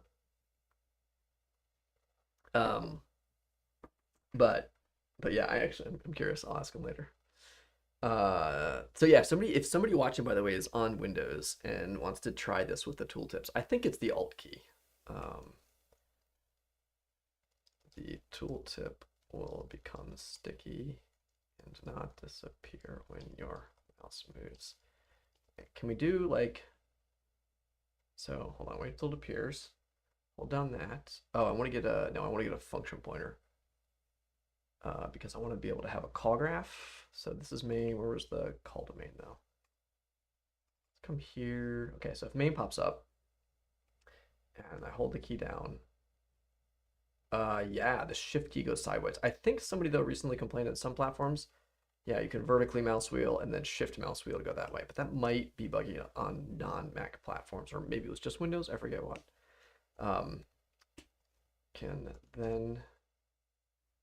Can you click inside of it? Yeah, click and yep. Interact with the pop-up by clicking or mouse wheeling. Shift mouse wheel will scroll horizontally. Okay, that describes the setting. And this is the behavior we want to describe there, and it has the image. Cool. So, okay. Okay, docs build again.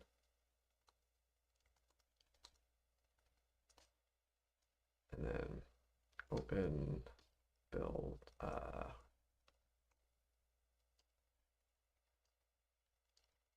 already forgot the path. Open site index. Okay. So now user guide, tooltips. And how's that look? Pretty good. All right, we're calling that one done.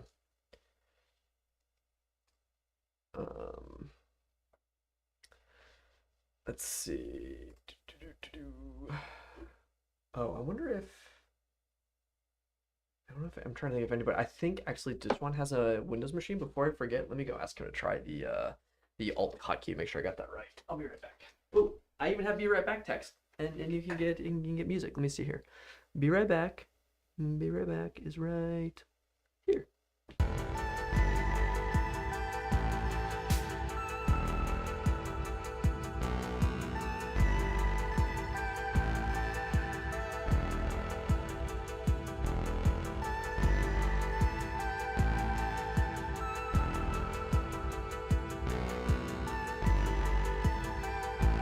Yeah, I was wrong. Oh, focus, camera. Um. Oh, that's so weird. Did the text plugin die? I feel like that's so weird. Oh no, it updated. Oh, that was interesting. Yeah, the Streamlabs thing was for a second it was behind and then it updated. Okay. Um I'm pretty certain it's Alt on Windows.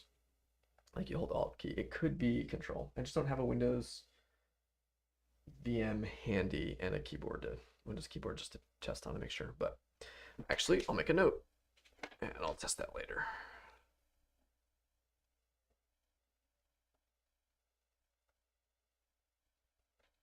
We actually don't have anybody, I think, who mains Windows in the office right now. We have main Linux, we have main Mac, and I think that's about it right now. We have on and off at times in the past, and several people use it regularly, but just not their first machine. Okay, so that's done. That's done. This, I think I specifically, yeah, okay. I need help on. I'm going to ask my coworkers.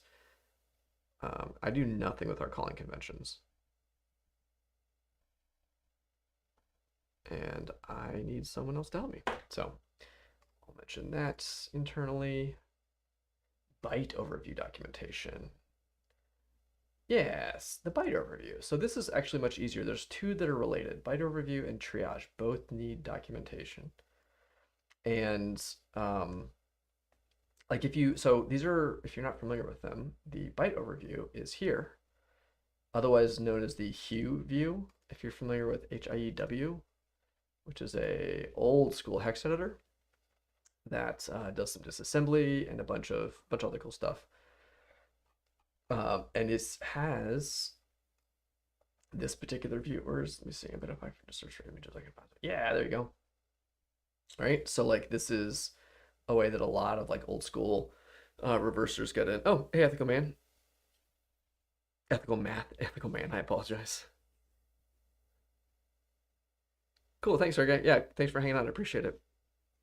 Yeah, this is me just like double dipping and being able to like do some work I needed to do anyways, while also streaming and hanging out with people. So this is how the doc stuff gets generated. And ethical math, I apologize for getting your name wrong earlier, but welcome. We are working on documentation, so I've just been working through, and I'm happy for questions and interruptions. By the way, I wasn't joking with the description. If you saw that posted, like anything to distract me from doing docs is totally fine. But yeah, we've been talking about how the documentation system works, like how we build it, how we test it, and I've been fixing a couple bugs, working through it all, kind of talking about the overall structure. And then I've been sloppily gathering tabs, as one does. So let's fix all that up. So actually we can see, yeah, so we fixed up some busted URLs. Oh, that's a little annoying. Yeah, I oftentimes will, okay, cd dev, JPS, docs. That was in, yeah, about, open source. Detail license is here. Sometimes I'll leave like a trailing space, and get diff thankfully shows it to me and doesn't let me get away with it. Also, which file was that? Dev documentation. It was also a Doxygen URL, wasn't it? Yeah. Also, you know what? I should actually change my settings. If there's a way to like to do this.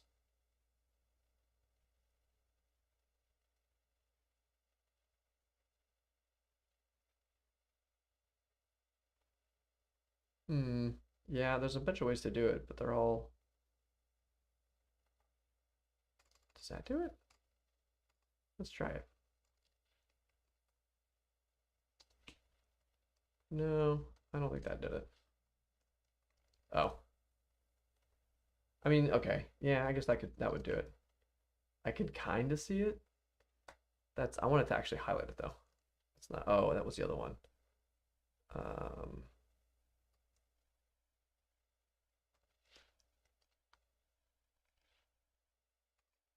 Also, this is just gonna be this one session.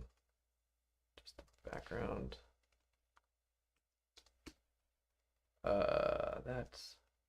That's not great either.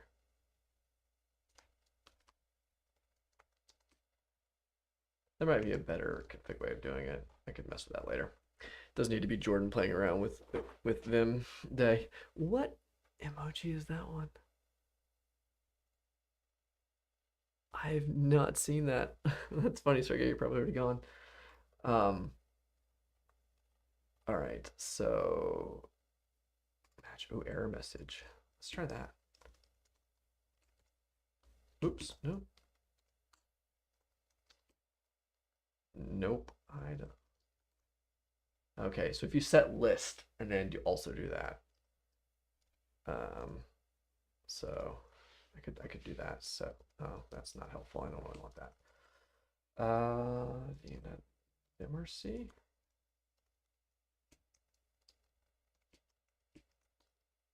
Will that work? No, I have to put in my new MRC.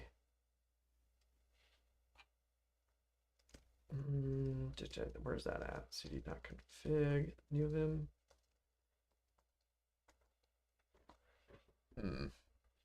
nvim does not automatically load nvimrc. Okay, so let's cd vimrc to .nvimrc.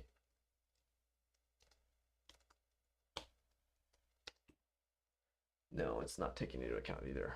So someone's answered this. Source vim. Prefer to create an nvimrc. .nvimrc should do it. Oh, I have it. Oh, because I'm also using LunarVim, which is a little different.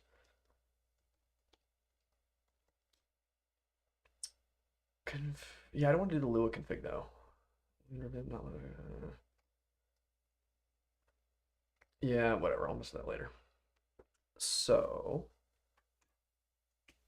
oh yeah, we loaded that plugin. That's nice, actually. That's relatively recent too, so you can like highlight images more easily. Fancy. Also, that image probably doesn't need to be that small. Yeah, let's make that a little bit bigger. This is in guide index. And this is split variables. With 200, yeah, that should be with 400.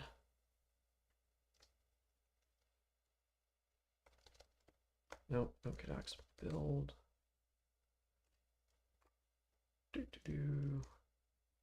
Yeah, that looks better. I see kind of why I did it. I didn't want it too close. You always have to worry about like how close images are to each other. They can start to look bad. Like this one here is pretty small intentionally, and this one too, because otherwise they start to butt up against one another. If you go smaller, it goes more vertical, but also that one's not great. Oh, no, they reflowed. Okay, that's cool. That looks better. Line preview. What is that? Is not right. Hold on. Oops, not what I wanted.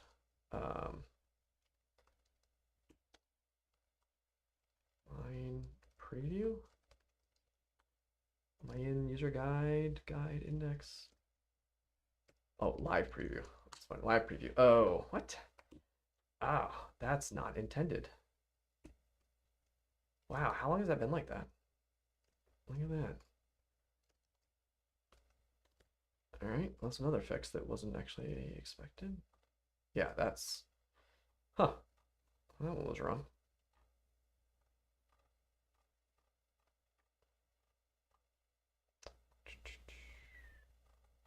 All right, cool. Tooltips looks good.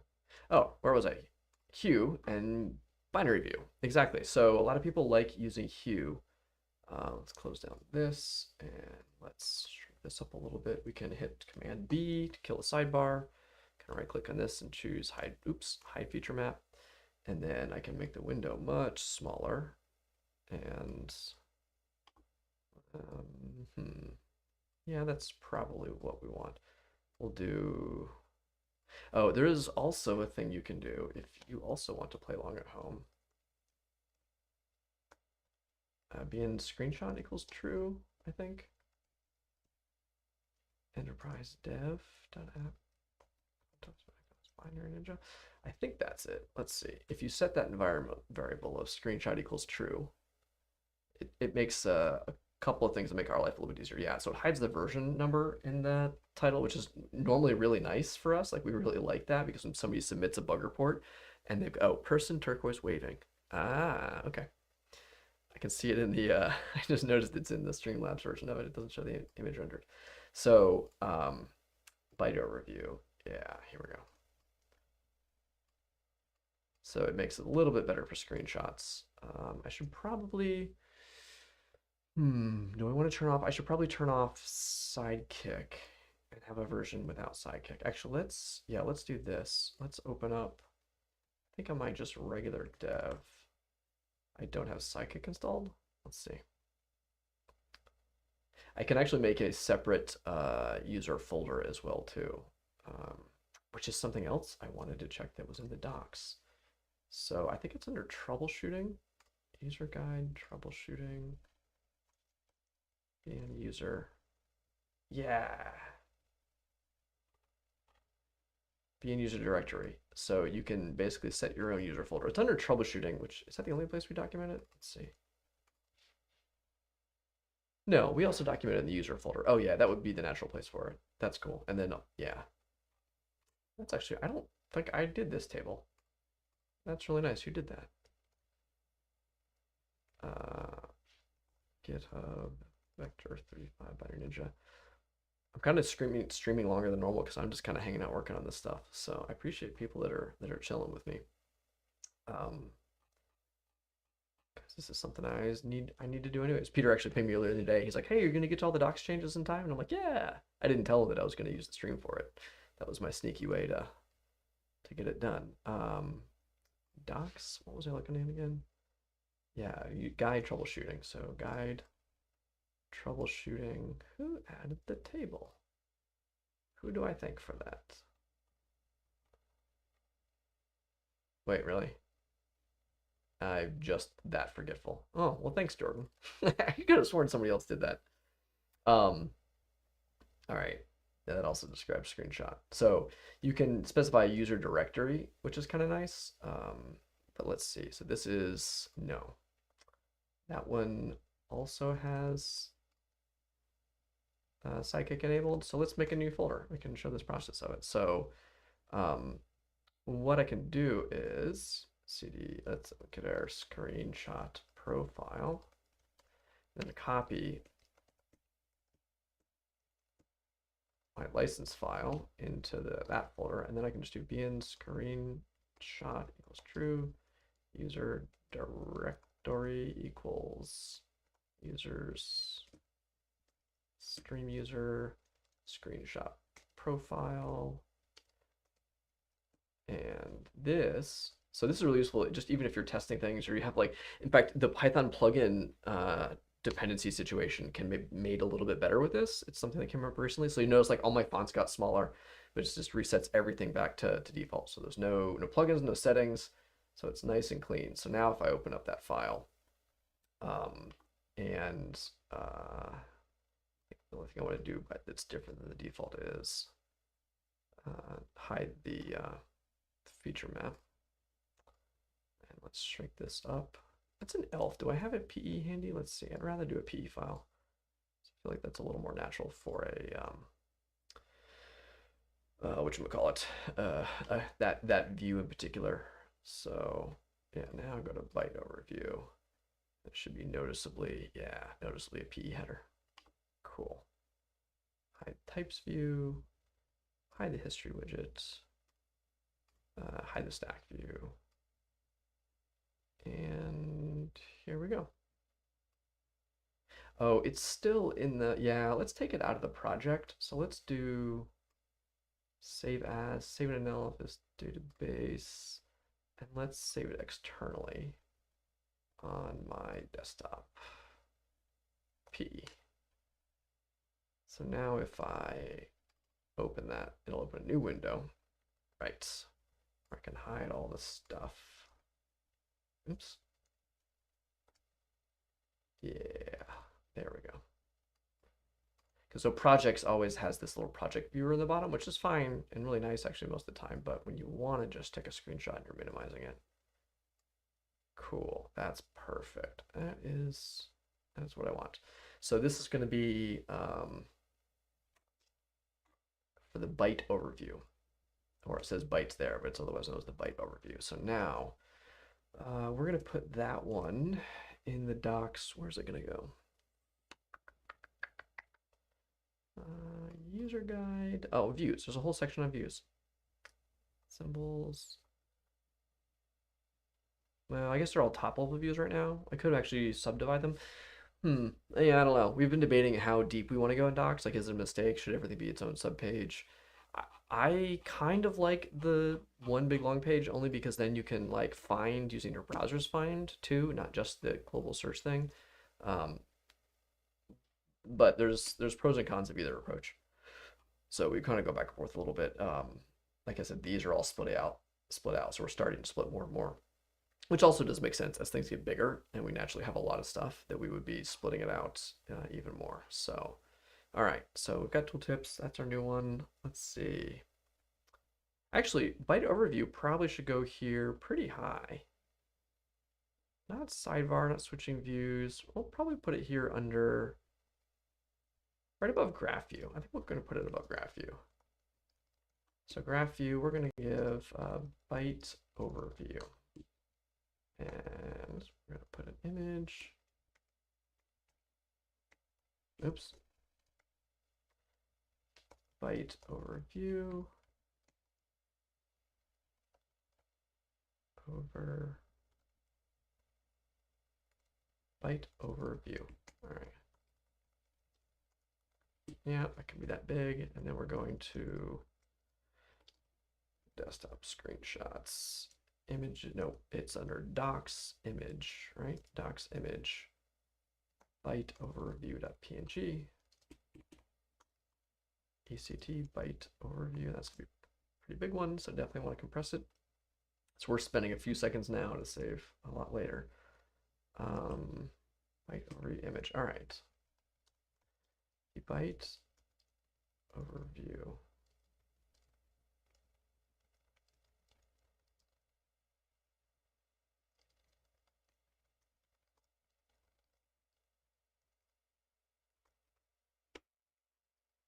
And also, what's the name of this encoding?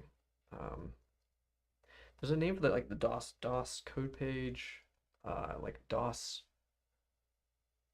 437. I think this is it. Yeah, that's it. It's code page 437. Shows the binary mapped or raw depending on the top well selection. And that, by the way, is because like right from here, I can switch over the map, the PE itself, the binary view, or the raw view. So like this has like the mapped addresses and sections and segments or whatever, or not sections, segments, the different memory mappings and segments. But if I switch to raw, that'll just be the file on disk. So like the more of that kind of hex header view. It's a little overloaded when we use the phrase view when we have binary view kind of internally. So it's really tough to make sure you use the right language. in as a how do I phrase this? As a code page 437. It's linked to Wikipedia here too. Code page 437. Not a lot of people may get that exact thing.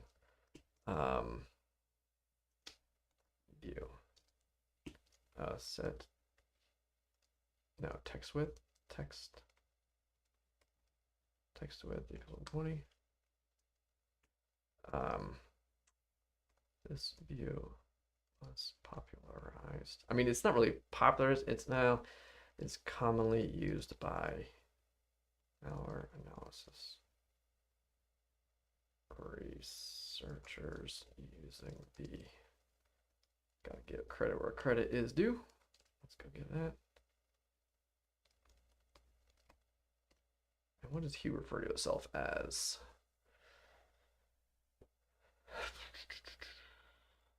It doesn't. Is it a hex editor? Is it? We'll call it a hex editor. I think that's fair. But it's it's a lot more than that. I don't want it to mean it has a bunch of other stuff, but it would probably be.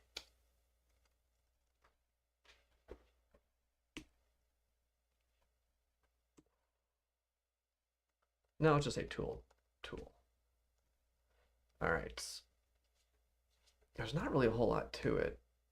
So, is there anything else I want to say about it? Like, just the fact that you can switch raw, whatever, it's about it. I don't even think you can edit it here. Oh, I want to talk about the difference of like why you would do this. While this view is less featureful than the hex views. Oh, actually, that's where this should go. This needs to go next to the hex view for sure.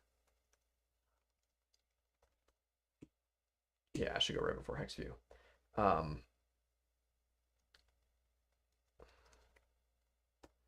It allows for a much higher information density.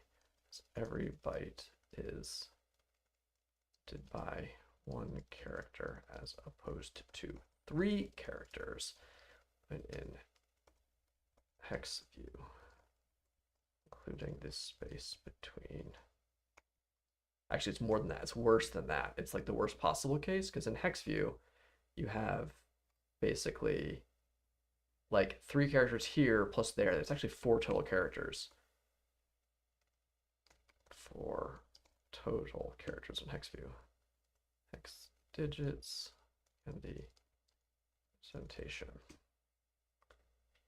Okay, so that's the advantage of it. That's fine. That's all we need for that. But now we're also going to do view options. Yeah, we'll put triage view right here, I think. Triage view, I think is the official name. Triage summary. I should probably. All right. So let's make sure that builds. Build. So let's see here. Y'all are quiet. I mean, I know it's a boring stream, but you're supposed to be here to get me distracted with other interesting stuff. Anybody still live? Scripting console view count says you are, but I suspect, yeah, maybe my coworkers are just padding my view count by leaving it up and going. Okay, so let's look for EZT. There. What was I looking at? I was looking for here. I was looking for triage summary. It's a good thing I also had the PE file up. Oh, also what? No. Didn't I save this on my oh. That's kind of annoying. That's super long path there. I think it comes from here. I don't think this is settable either. This is Win32. Okay, what was the actual file here? Win32 x86. I'm pretty sure that's not writable. Let's see. Can I save it and reopen it and go to triage view? That would be great if it is. Oh, it is writable. Sweet. I can use the API. Oh, thanks, Jay. Oh, you know what? Wait, oh, that's so weird. You know what the crazy thing is? Thank you, Jay. I appreciate it. I don't see that in the OBS chat box. That's annoying. Um, Hold on. Yeah. Okay, there we go. All right, that's weird. The OBS thing like froze. I didn't see your comment either, Valgrind. But like the Streamlabs thing shows it, and the actual chat shows it. All right, so yeah, triage view. All right, let's get a screenshot of triage view. Ooh, this one's got a lot of. That one's pretty big. Do we really want to do that much? I mean, it's kind of the point, right? I think we should just do a pretty big screenshot and is what it is. Yeah, vote. Let me know what y'all think. Should we do a big screenshot of like the whole thing or chop it off and just describe the sections of it? Um, and this, by the way, the other reason we're documenting this is because if you come over here to raw view on not triage, is that it there? No. PE triage. Oh, hold on. Is this the latest version? No, it's not. I thought so. Yes, all the arrows. No, I actually have a we have a style guide for how we do those, and I have it set up on a different machine. So I'll probably take the screenshot and push it from here, but I'll do the actual, yeah, I'm way behind. Um, I don't think that would have impacted yeah, that didn't impact the byte overview screenshot at all, but it will impact triage view, as you'll see here in a second. So we're gonna let that update. Um, yeah, do the full thing. I mean, I think it's valuable, right? Like that's the whole point of the documentation. We should just have everything. So, and this is a great one to do because we have both ordinals with debug info. Export by ordinal. Huh. That one's weird. Maybe I should get a different file. It's not bad though. I mean, this really is meant to it works best with PE files for sure. Um,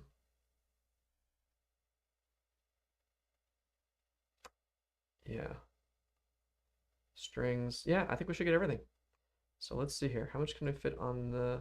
Oh, wait, hold on. Yes, the full size is exactly that. Okay, we're definitely gonna full screen it. Yeah, I think that's the right thing to do. Just one big old image. Now we'll resize it to the largest image size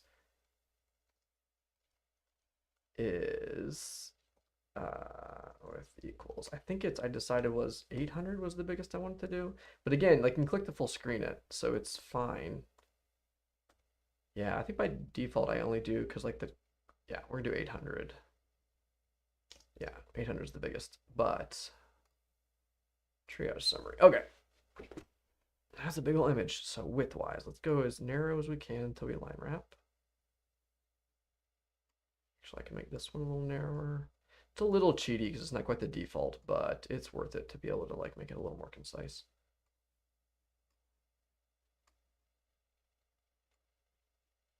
Is it that was causing it?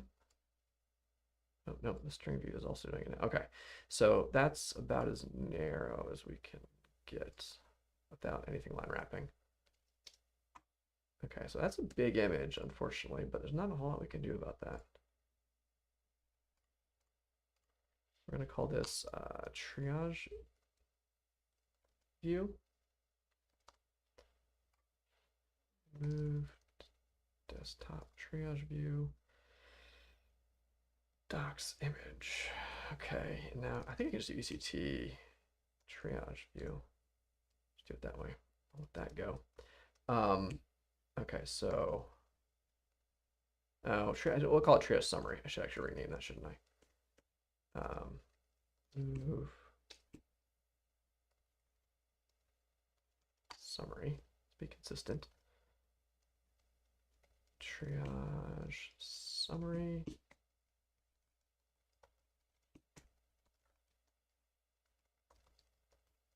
And width of 800. Okay, yeah, that's good.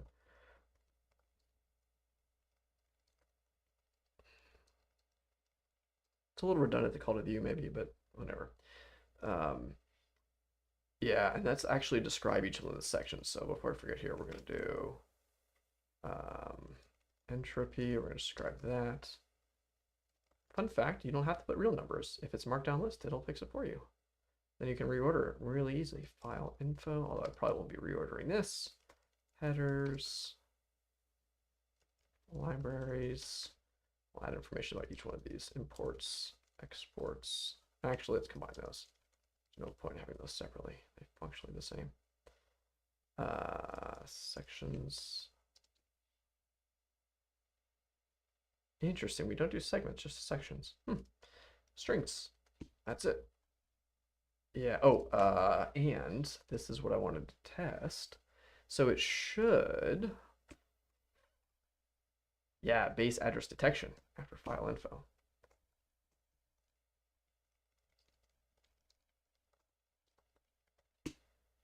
Okay. So let me just confirm this.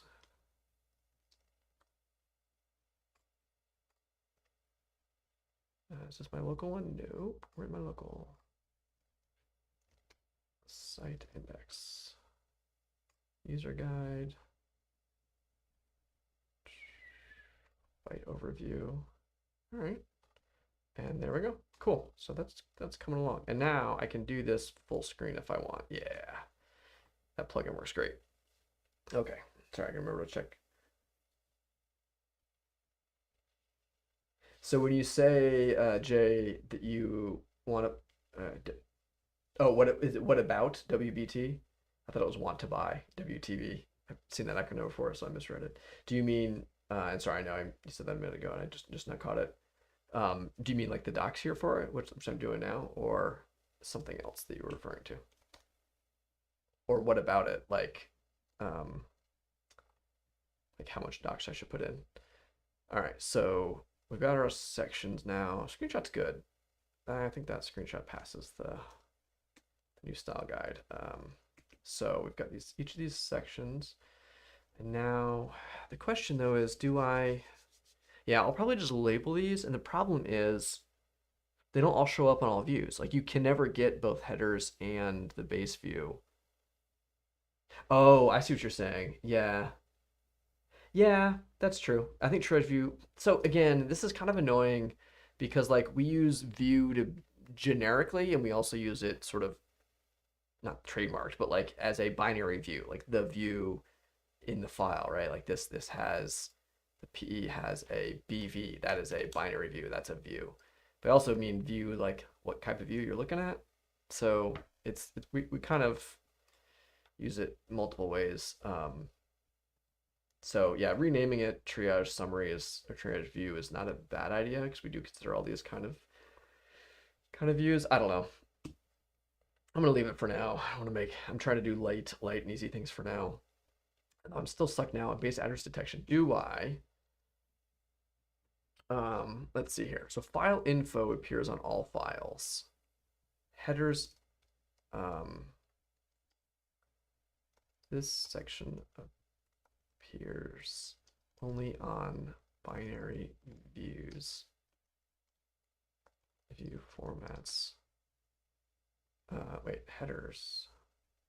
Yeah, this is PE only. Only in PE files and includes, I don't, let me confirm that, but I'm pretty confident that's,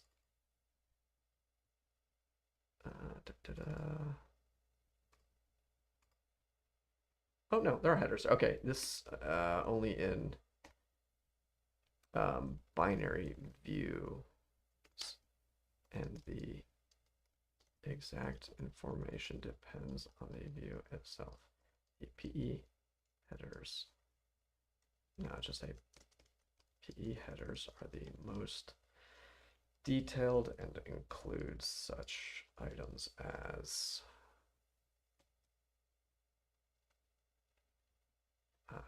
checksums, characteristics, and compilers information. Checksums, characteristics, and a compiler strings.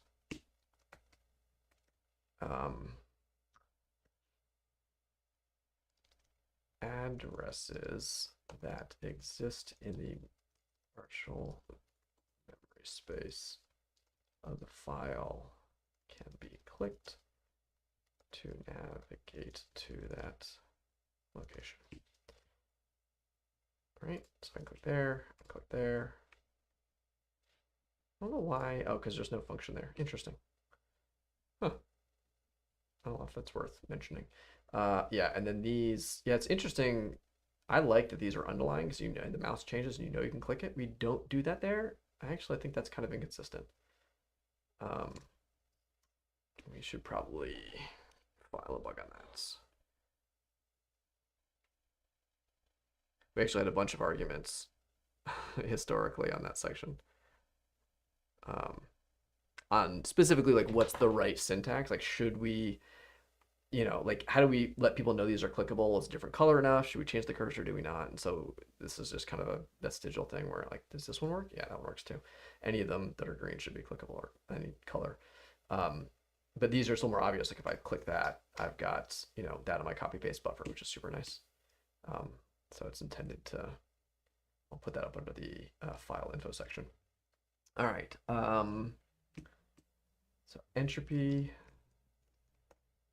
this image shows the overall entropy of the file. Brighter areas indicate regions of higher entropy, encrypted, compressed, etc.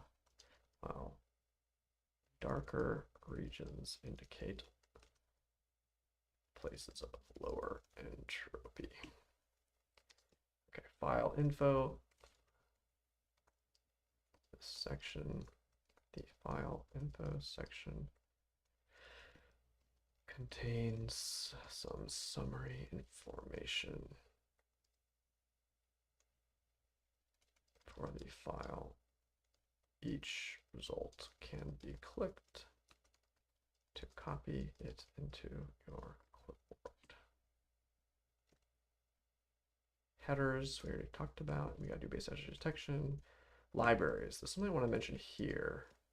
Is libraries is equivalent to bv.libraries, which I think is exposed. Yeah, okay, cool. I guess that's true of a few other things as well, but it's a little bit harder to get some of them. I'm not going to do them all, so maybe I don't need to say that.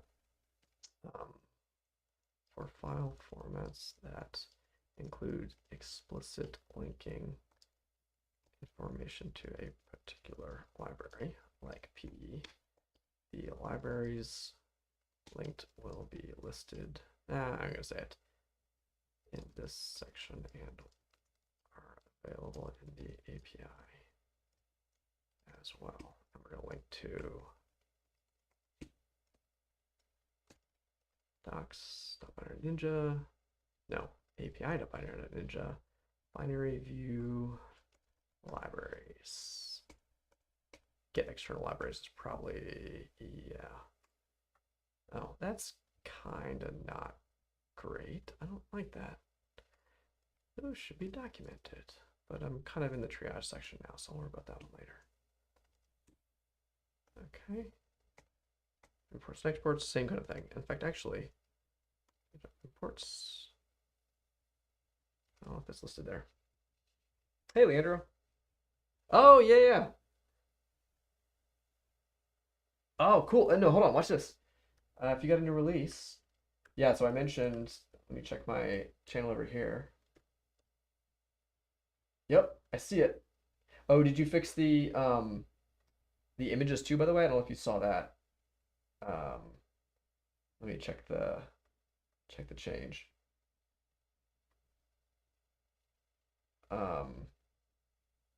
Yeah, so the other fix, if you don't mind making it while you're here, let me just show you my other diff. So the other change I made is your README. If you add this raw equals true to the images, right now in the plugin manager, the images don't render because they're like special GitHub URLs. If you just add that raw equals true basically to them. Wait, where'd I go? I had that somewhere. Yeah, if you add this raw equals true, it will, sorry, I'm on the wrong window now over here. I can't see chat. It will render correctly. So yeah, if you don't mind doing just another release for that real quick, and then I'll kick off an update on the plugin manager, and we can get it updated for everybody. Yeah, it's in, you can tell too, because if you actually, oops, Les, what are you doing? Okay. If you just hit this up in a browser, you'll see it doesn't go directly to the image. It's like the page. And so GitHub knows that. They cheat and get around it. But if you just do, you get just the image. So it'll work in the README both ways, but it'll work if you parse it out like we do in our plugin manager. If you do that raw equals true, it'll fix it. So if you don't mind making that change too, that would be great. We can just do a 2-for-1 for that. So awesome. Yeah, thank you for doing that so quickly. Sweet. This is great. We'll do it live. Yeah, we'll kick it off live too then. And yeah, I did start streaming a little bit earlier today, so no worries. Okay, so we're almost done. This is I'm gonna probably finish up triage and then I'll call it a day. This base requires its own documentation and its own image, so we're gonna switch over to raw so that we can do this and show advanced settings. And then we're gonna screenshot just that there. And we'll call it base. Okay, so screenshots to docs images base.png. Compress that. Yeah. Okay. Oh, I will have to like zip up this whole thing, I think, and move it to another machine now that I think about it. Because I was just going to do a git diff, but since I'm actually making a bunch of new images, I'll have to pull those.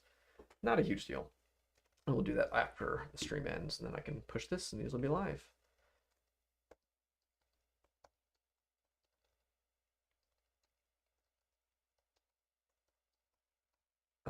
Overview file. There is even a special way to open multiple files for triage so that they can be, so that's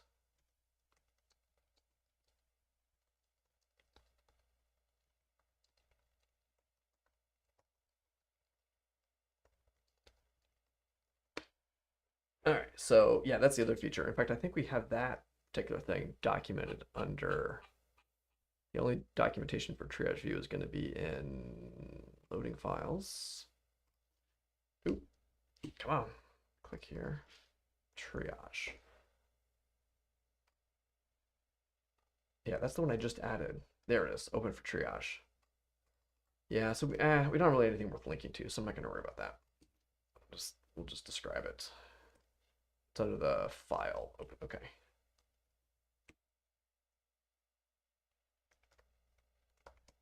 File.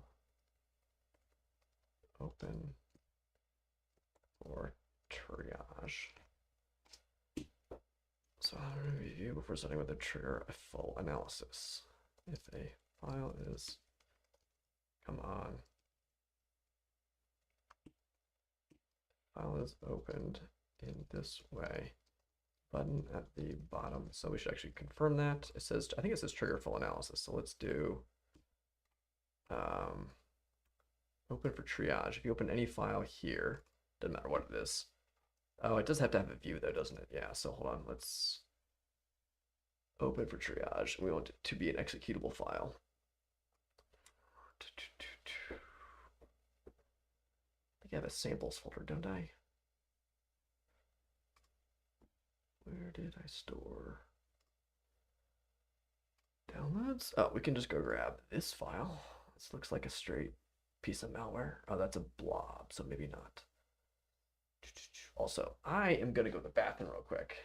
Just a README update. Yes, unfortunately, it does require a new release. Sorry, Landra, that's kind of annoying. I know. Like, if you're not already, by the way, using the release helper, there's a little, oops, I spelled wrong, it's fine. This little plugin can make your life a little bit easier because it'll do all of the tagging and releasing and from the command line. So you can do that. You might find that useful. I'll go ahead and leave that on screen just for a second while I run to the bathroom real quick, and I'll be right back. Sorry.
The only downside of drinking a latte right before the stream is I'm kind of putting a built-in timer on things.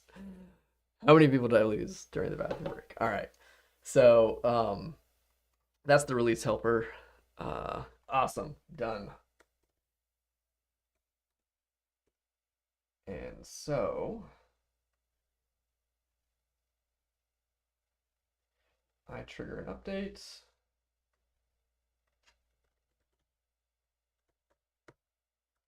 And I think I should have gotten, let me see here.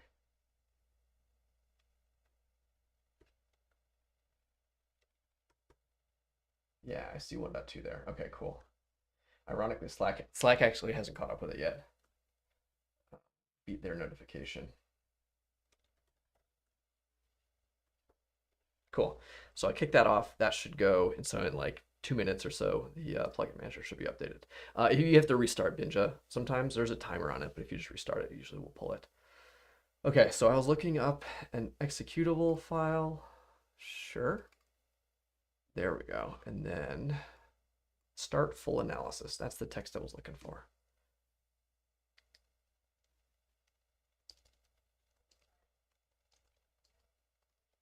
Start full analysis.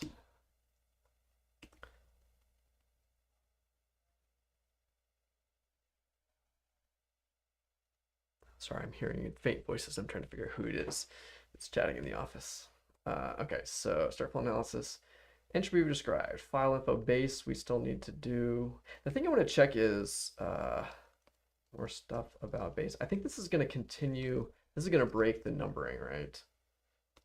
Okay, docs build. Where did my browser go?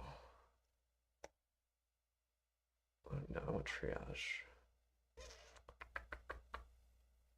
Triage summary. Yeah, that's what I thought. Okay. Markdown list continue. Can I just start it at... Oh, can I just put spaces in between? I don't think that's going to do what I want, though.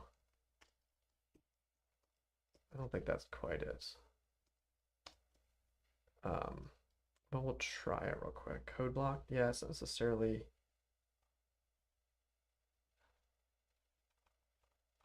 Yeah, I mean... Oh! Hot dang, no, that totally works. That's exactly what I wanted. Neat. Okay, good. So we can put base in there without a problem. Awesome. And actually we can space these out a little bit so a little more readable, I think then. Let's confirm that.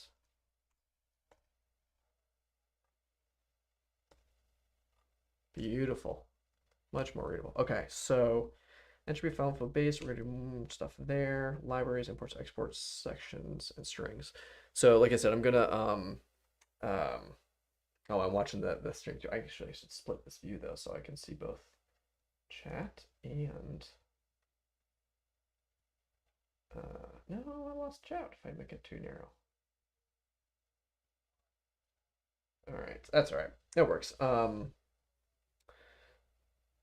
It'll be done in like a couple minutes. It literally goes through every plugin looking for updates. So the new system works differently. The new server I mentioned earlier. So almost done with triage, and we'll add base. Actually, let's do an image here. Can I do this? I wonder if this works here. So I want to do base. I just call it base.png. Let me see. Docs image base.png. Did I already compress it? Yeah, I did already compress it. Okay. Base.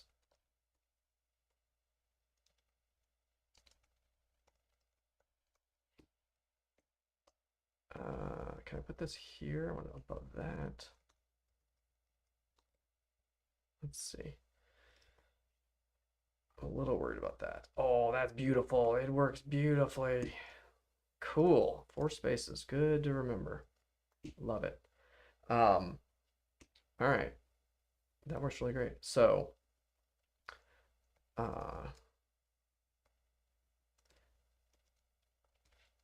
actually, let's go grab the blog post link to it.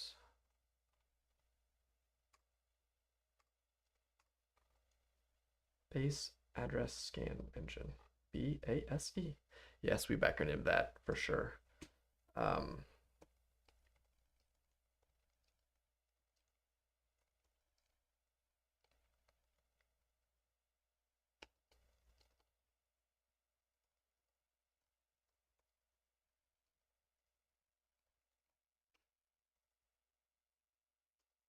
For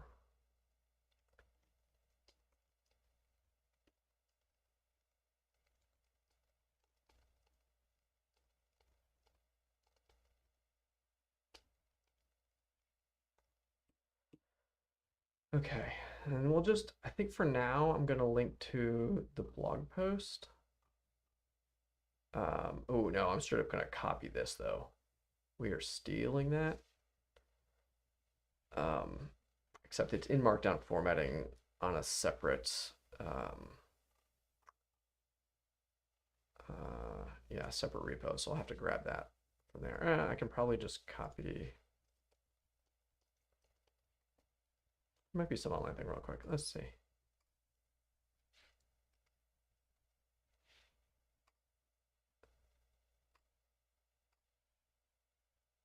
Let's see. Can I just grab table?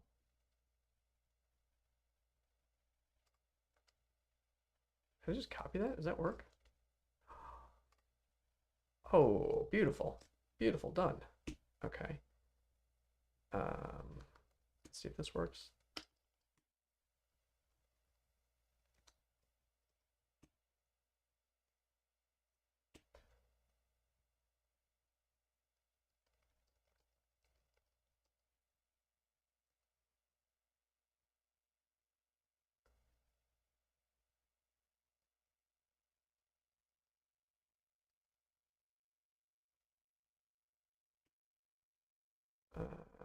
Doot.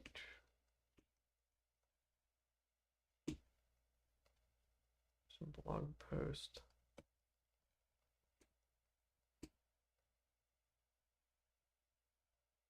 Or more information on how base works. The following settings describe the advanced, and that's only available when you're in advanced, right? Yes. And how they influence the process. Oh, a couple of fun tricks. Note that you can cancel the analysis at any time and the current results will be displayed, which may be useful for large files or files with many analyzed. So that's something I learned recently. Oh, also, if the file format has a header that can be identified before an analysis, that may help base identify the proper load address. Otherwise, the alignment would need to account for the header. Yes, okay. Let's see how that renders. This is online, that's not what I wanted. I'll close it down before I get confused again with it. Okay, Triage summary. Base, oh, it's beautiful. Yeah, that's cool. Okay, oh, also I need to describe how it, okay.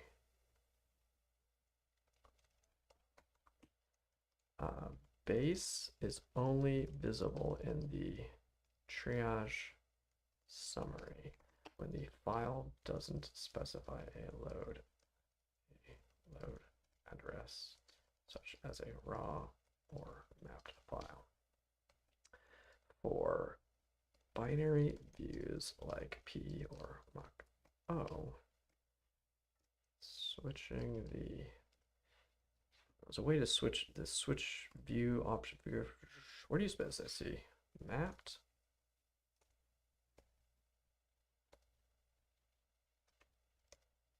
Raw.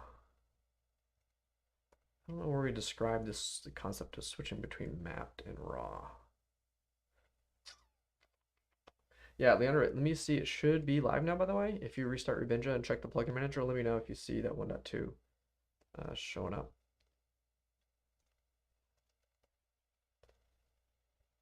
Yeah. Oh, well, wait. The README definitely already loads. But it still says 1.2. Oh, hold on. Yeah, don't forget to change that. You have to do one more. Sorry. That's why I use that utility, by the way, because the version still says 1.0 there.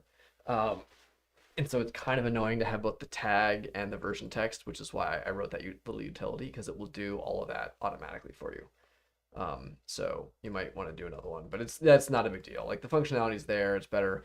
But the reason is if somebody's already installed 1.0, Binja's like, oh, you don't need to upgrade. That's not a new version. So even though it technically is a new version, um, like if I had it installed previously, it would not show upgrade as an option. It needs to see an incremented version number there. So sorry, one last thing. Hopefully that's all the hiccups. If you're still watching this stream, if not, I'll drop you a note later. Um, but yeah, the important thing though is that renders and it should work for anybody who installs it now new and fresh. So that's nice. Okay, back to here. All right, so that's base file info. Okay. Oh, yeah, I want to do. Yeah, let's remove that.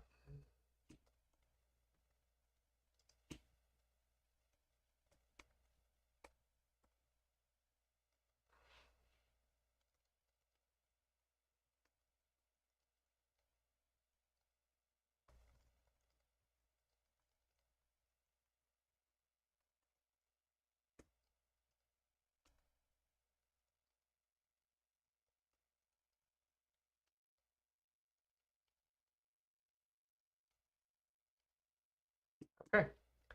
So that's some of the overview. I'll have to ask Brandon to take a look at that as the author of the base feature and see if I've missed anything. But that's a good start that we can work with. And now imports exports. It's kind of what you'd expect. Oh, there is a fun little tidbit here that I want to document. Um, GitHub Vector 3500 API under Python examples triage. Yeah. So how do I close this down? This is kind of a cool thing that not a lot of people know about, but there's a Python version of it that lets you resolve dynamic imports, which is kind of neat. But it uses a bunch of Python code that hasn't been ported. Actually, it was originally written for our training class. So imports and exports section show any imports and exports. The list is filterable. Let's see, let's go back to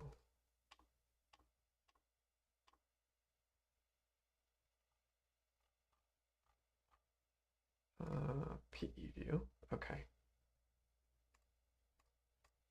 Yeah, it's sortable by typing in the, I think it's kind of obvious. I don't really need to describe how searching and filtering works. We're just going to say the lists are sortable by clicking the table headers, which should be everywhere in Binja, but is not necessarily everywhere. I don't think there's really any things here to note except for, no, I need to get this URL again. Okay. It's kind of a weird place to put it, but yeah, I'm gonna put it somewhere else. Let's put it up top here. Triage summary was originally a Python plugin implemented as a proof of concept for extending the UI. The functionality was so useful it was rewritten in C++ and integrated into the plugin.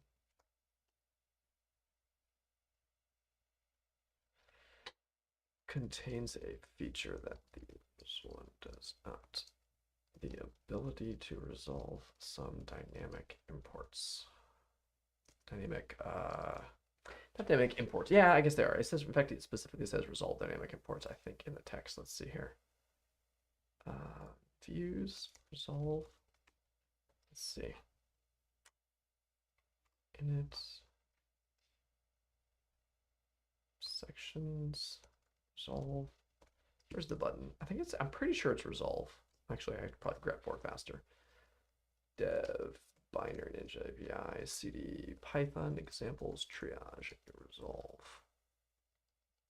Dynamic.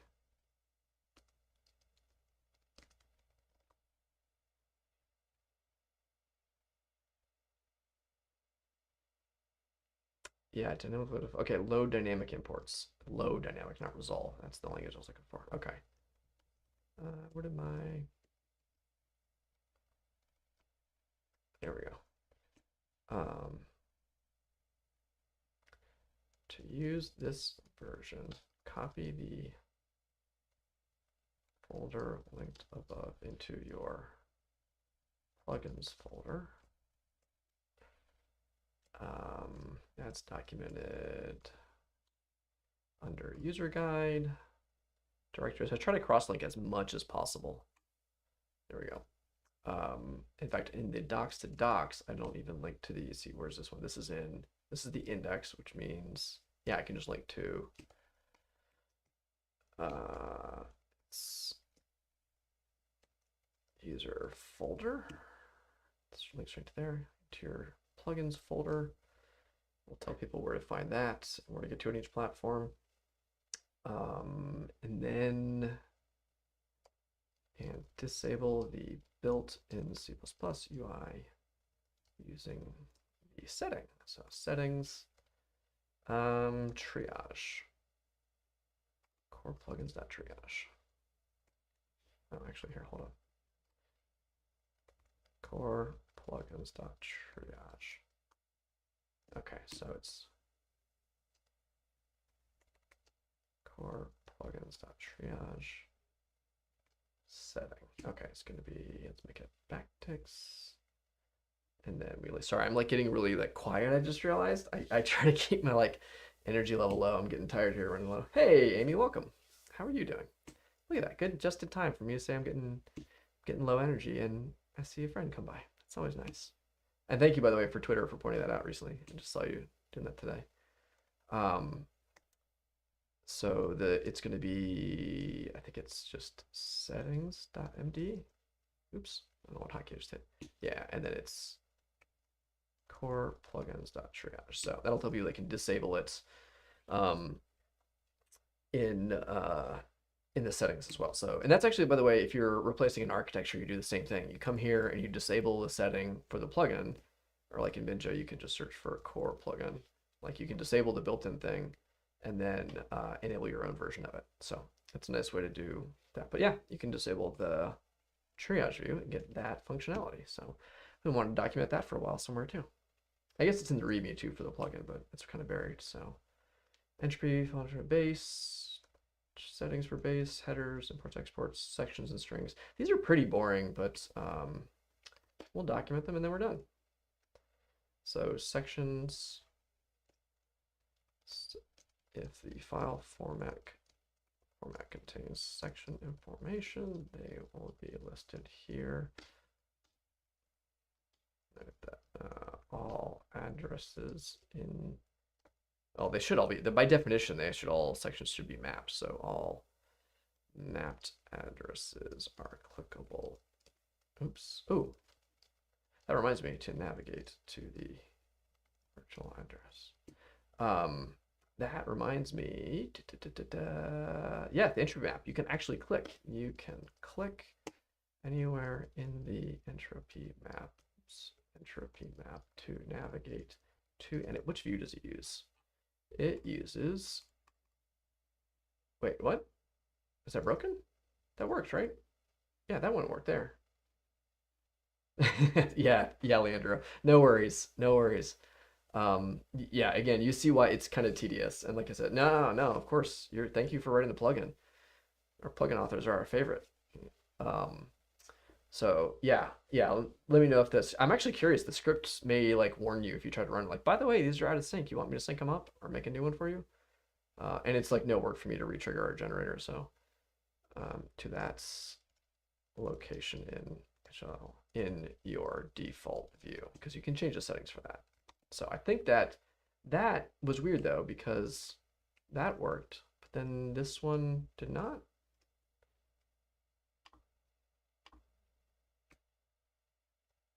Hold on, don't save that one. Let me just start fresh. Okay, so if I open the file, I go to triage, and I click here. What? I found a bug. Why can I not navigate? But this one I can? Huh.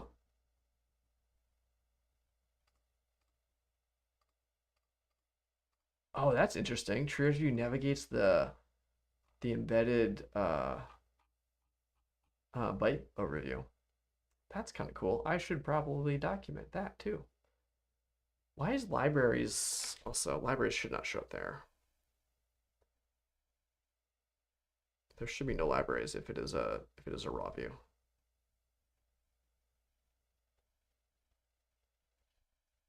To be fair, I routinely find bugs when doing the documentation, which kind of makes sense though. I'm exploring things sometimes pretty thoroughly. So entropy not clickable.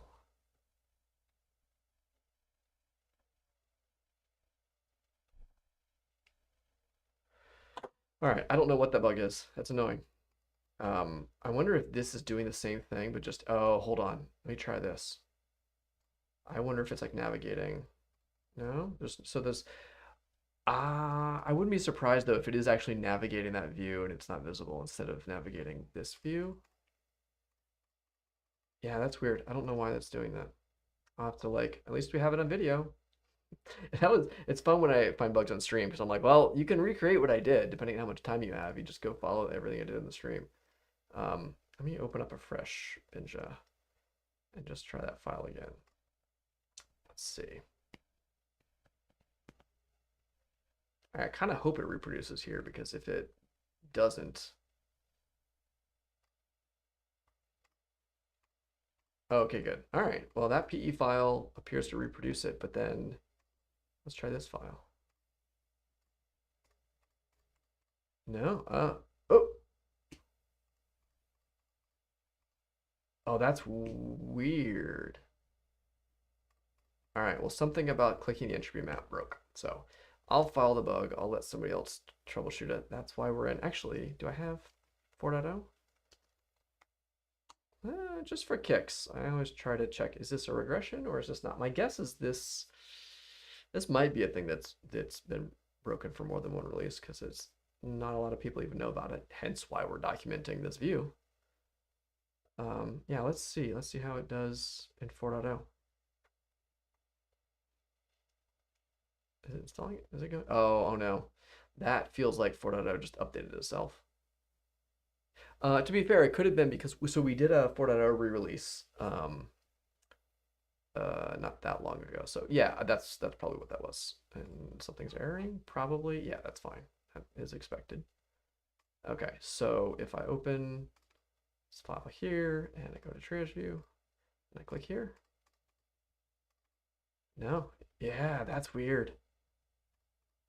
I think it's navigating the wrong subview somewhere in here. Like it's probably been when we added the ability to show this byte. No, that byte overview's been there for a while. Yeah, I'm not going to speculate anymore. I don't know where it came from, but at least it reproduces.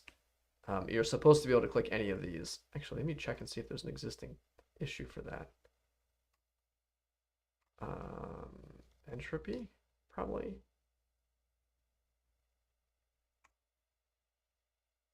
I bet this is not. Yeah, I bet it's not a Windows only bug. I bet whoever reported it was running into the bug I just ran into. It's not a Windows bug. It's like a depends on what you click bug. So this is actually, yeah, this should be put on this release. We should definitely catch that. I think that's what that one is. Okay. All right. That's good. All right, let me go back to my desktop. Almost done. I'm almost done. Oh wow, this is a long stream. I just realized how long I've been streaming for. No wonder I had to go to the bathroom. Um, I'm still not. I'm never gonna be like Gamozo.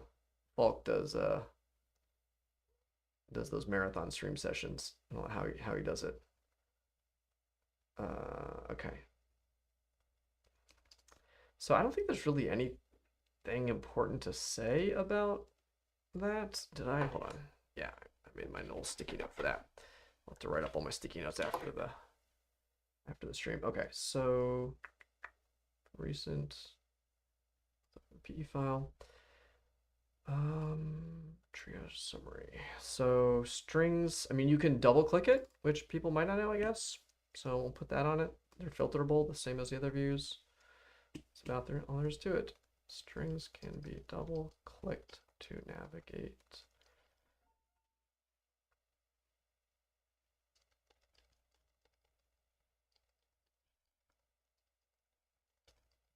That's very boring. Whatever.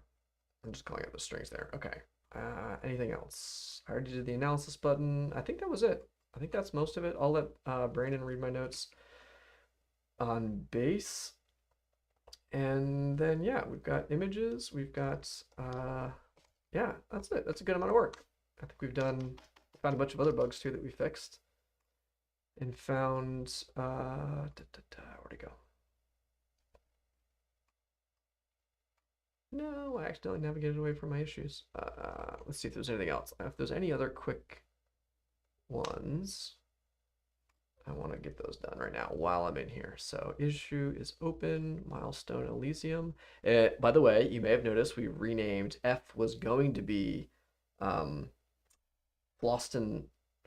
Paradise from Fifth Element, but we realized Elysium is a release 4.1 and Frogstar is going to be 4.2. Frogstar is in the Hitchhiker's Guide to the Galaxy, and we already had a bunch of amazing images for Hitchhiker's Planet. We just weren't sure what letter we were going to put it on. And yeah, 4.2, it has to be a Douglas Adams release. Like that would be honestly so foolish if we didn't do that. So I'm super excited. I love how 10 of you are still hanging out, and you got like I don't know. I just find that really exciting. So that's your treat for hanging with me the whole time is that little tidbit. I don't know. Maybe you don't find it as exciting as I do, but I think that's hilarious that we're gonna have version 4.2 is gonna be Don't Panic Douglas Adams Hitchhikers themed. So we got some good references ready for that one. So let's see, where was I? Milestones, Elysium, assignee, me. Except it's not logged in as me on this box, so. All right, so we did that. We did that. We don't do that. We need help on that. We're done with that. We're done with that. I think that's, let's see. Yeah, that one. Yeah, Galen appreciates it. I don't know, Galen, did we even talk about that much internally in Slack? Somebody pointed it out to me. I think it may have been in the office. I think Peter just mentioned it to me. So I don't even know if we've talked about that a whole lot internally. I just went and changed it when we had that conversation. Because yeah, that's great. I'm excited for 4.2, just for the memes. We have to enjoy that. All right, and that one I'm not gonna do now. This one, some of these are done to have examples, and I'll link to them later. But I got next week to work on those. Yeah, we did most of these, so very cool. Oh, good. Okay, I surprised even Galen. See, Galen got an award for it, or got a reward for hanging out in the stream. Yeah. You should totally mention it in Slack because I forgot to after Peter said like in between meetings he mentioned it, and I was like, yes, of course we're gonna do that. We have to. All right. Well, yeah. Thanks everybody that chilled with me. That was a long, boring stream as promised, right? That's what it says on the tin. So, oh, I don't even have Babelfish images. I should do that too. What do we have? Well, yeah. I don't want to spoil all the fun. But we have a couple of images already made. I love the Babelfish reference though. That's good. Yeah. We need like a Babelfish with a binge face or something. Um, yeah. Yeah, that's pretty good. So that one's going to be, yeah, we got to start these long in advance. It can take us several months sometimes to get our images made from our Fiverr artists. So Yeah, well, thanks everybody for hanging out. Like I said, it was boring, but it was productive for me. I got some stuff done that I needed to get done before Code Freeze anyways. We chilled for a little bit. We talked about some fun stuff. If you tuned in late and you missed the O Day that I dropped at the beginning, not really, it's super old. I don't even think I've mentioned that on stream, but at the very beginning, I happened to discuss a really old thing that didn't win Pwn to own because Charlie got selected first to run his attempt. It was back when it was a one shot, one and done. I don't think it is anymore, but I think they've gone back and forth. Anyway, so yep, I'll go ahead and finish this. Oh, look, if I waited a few more minutes, we could go for a full 3 hours, but I'm gonna go home and eat dinner. So good to see everybody. Thanks for hanging out. Looking forward to, like I said, we're gonna be coming in the final stretches for the release. So next stream might actually be a partial winnings for not being first. Okay, yeah, that's perfect. Good. So it's better than it used to be. I would have taken partial winnings. It was a bad bug. It was a really, really bad bug that wouldn't have been all that good anyways, but it met all the criteria. So you can go watch the beginning of the stream if you want to hear that. Thanks everybody for chilling again. I'm gonna go. Good to see y'all. We'll talk to you later. Bye.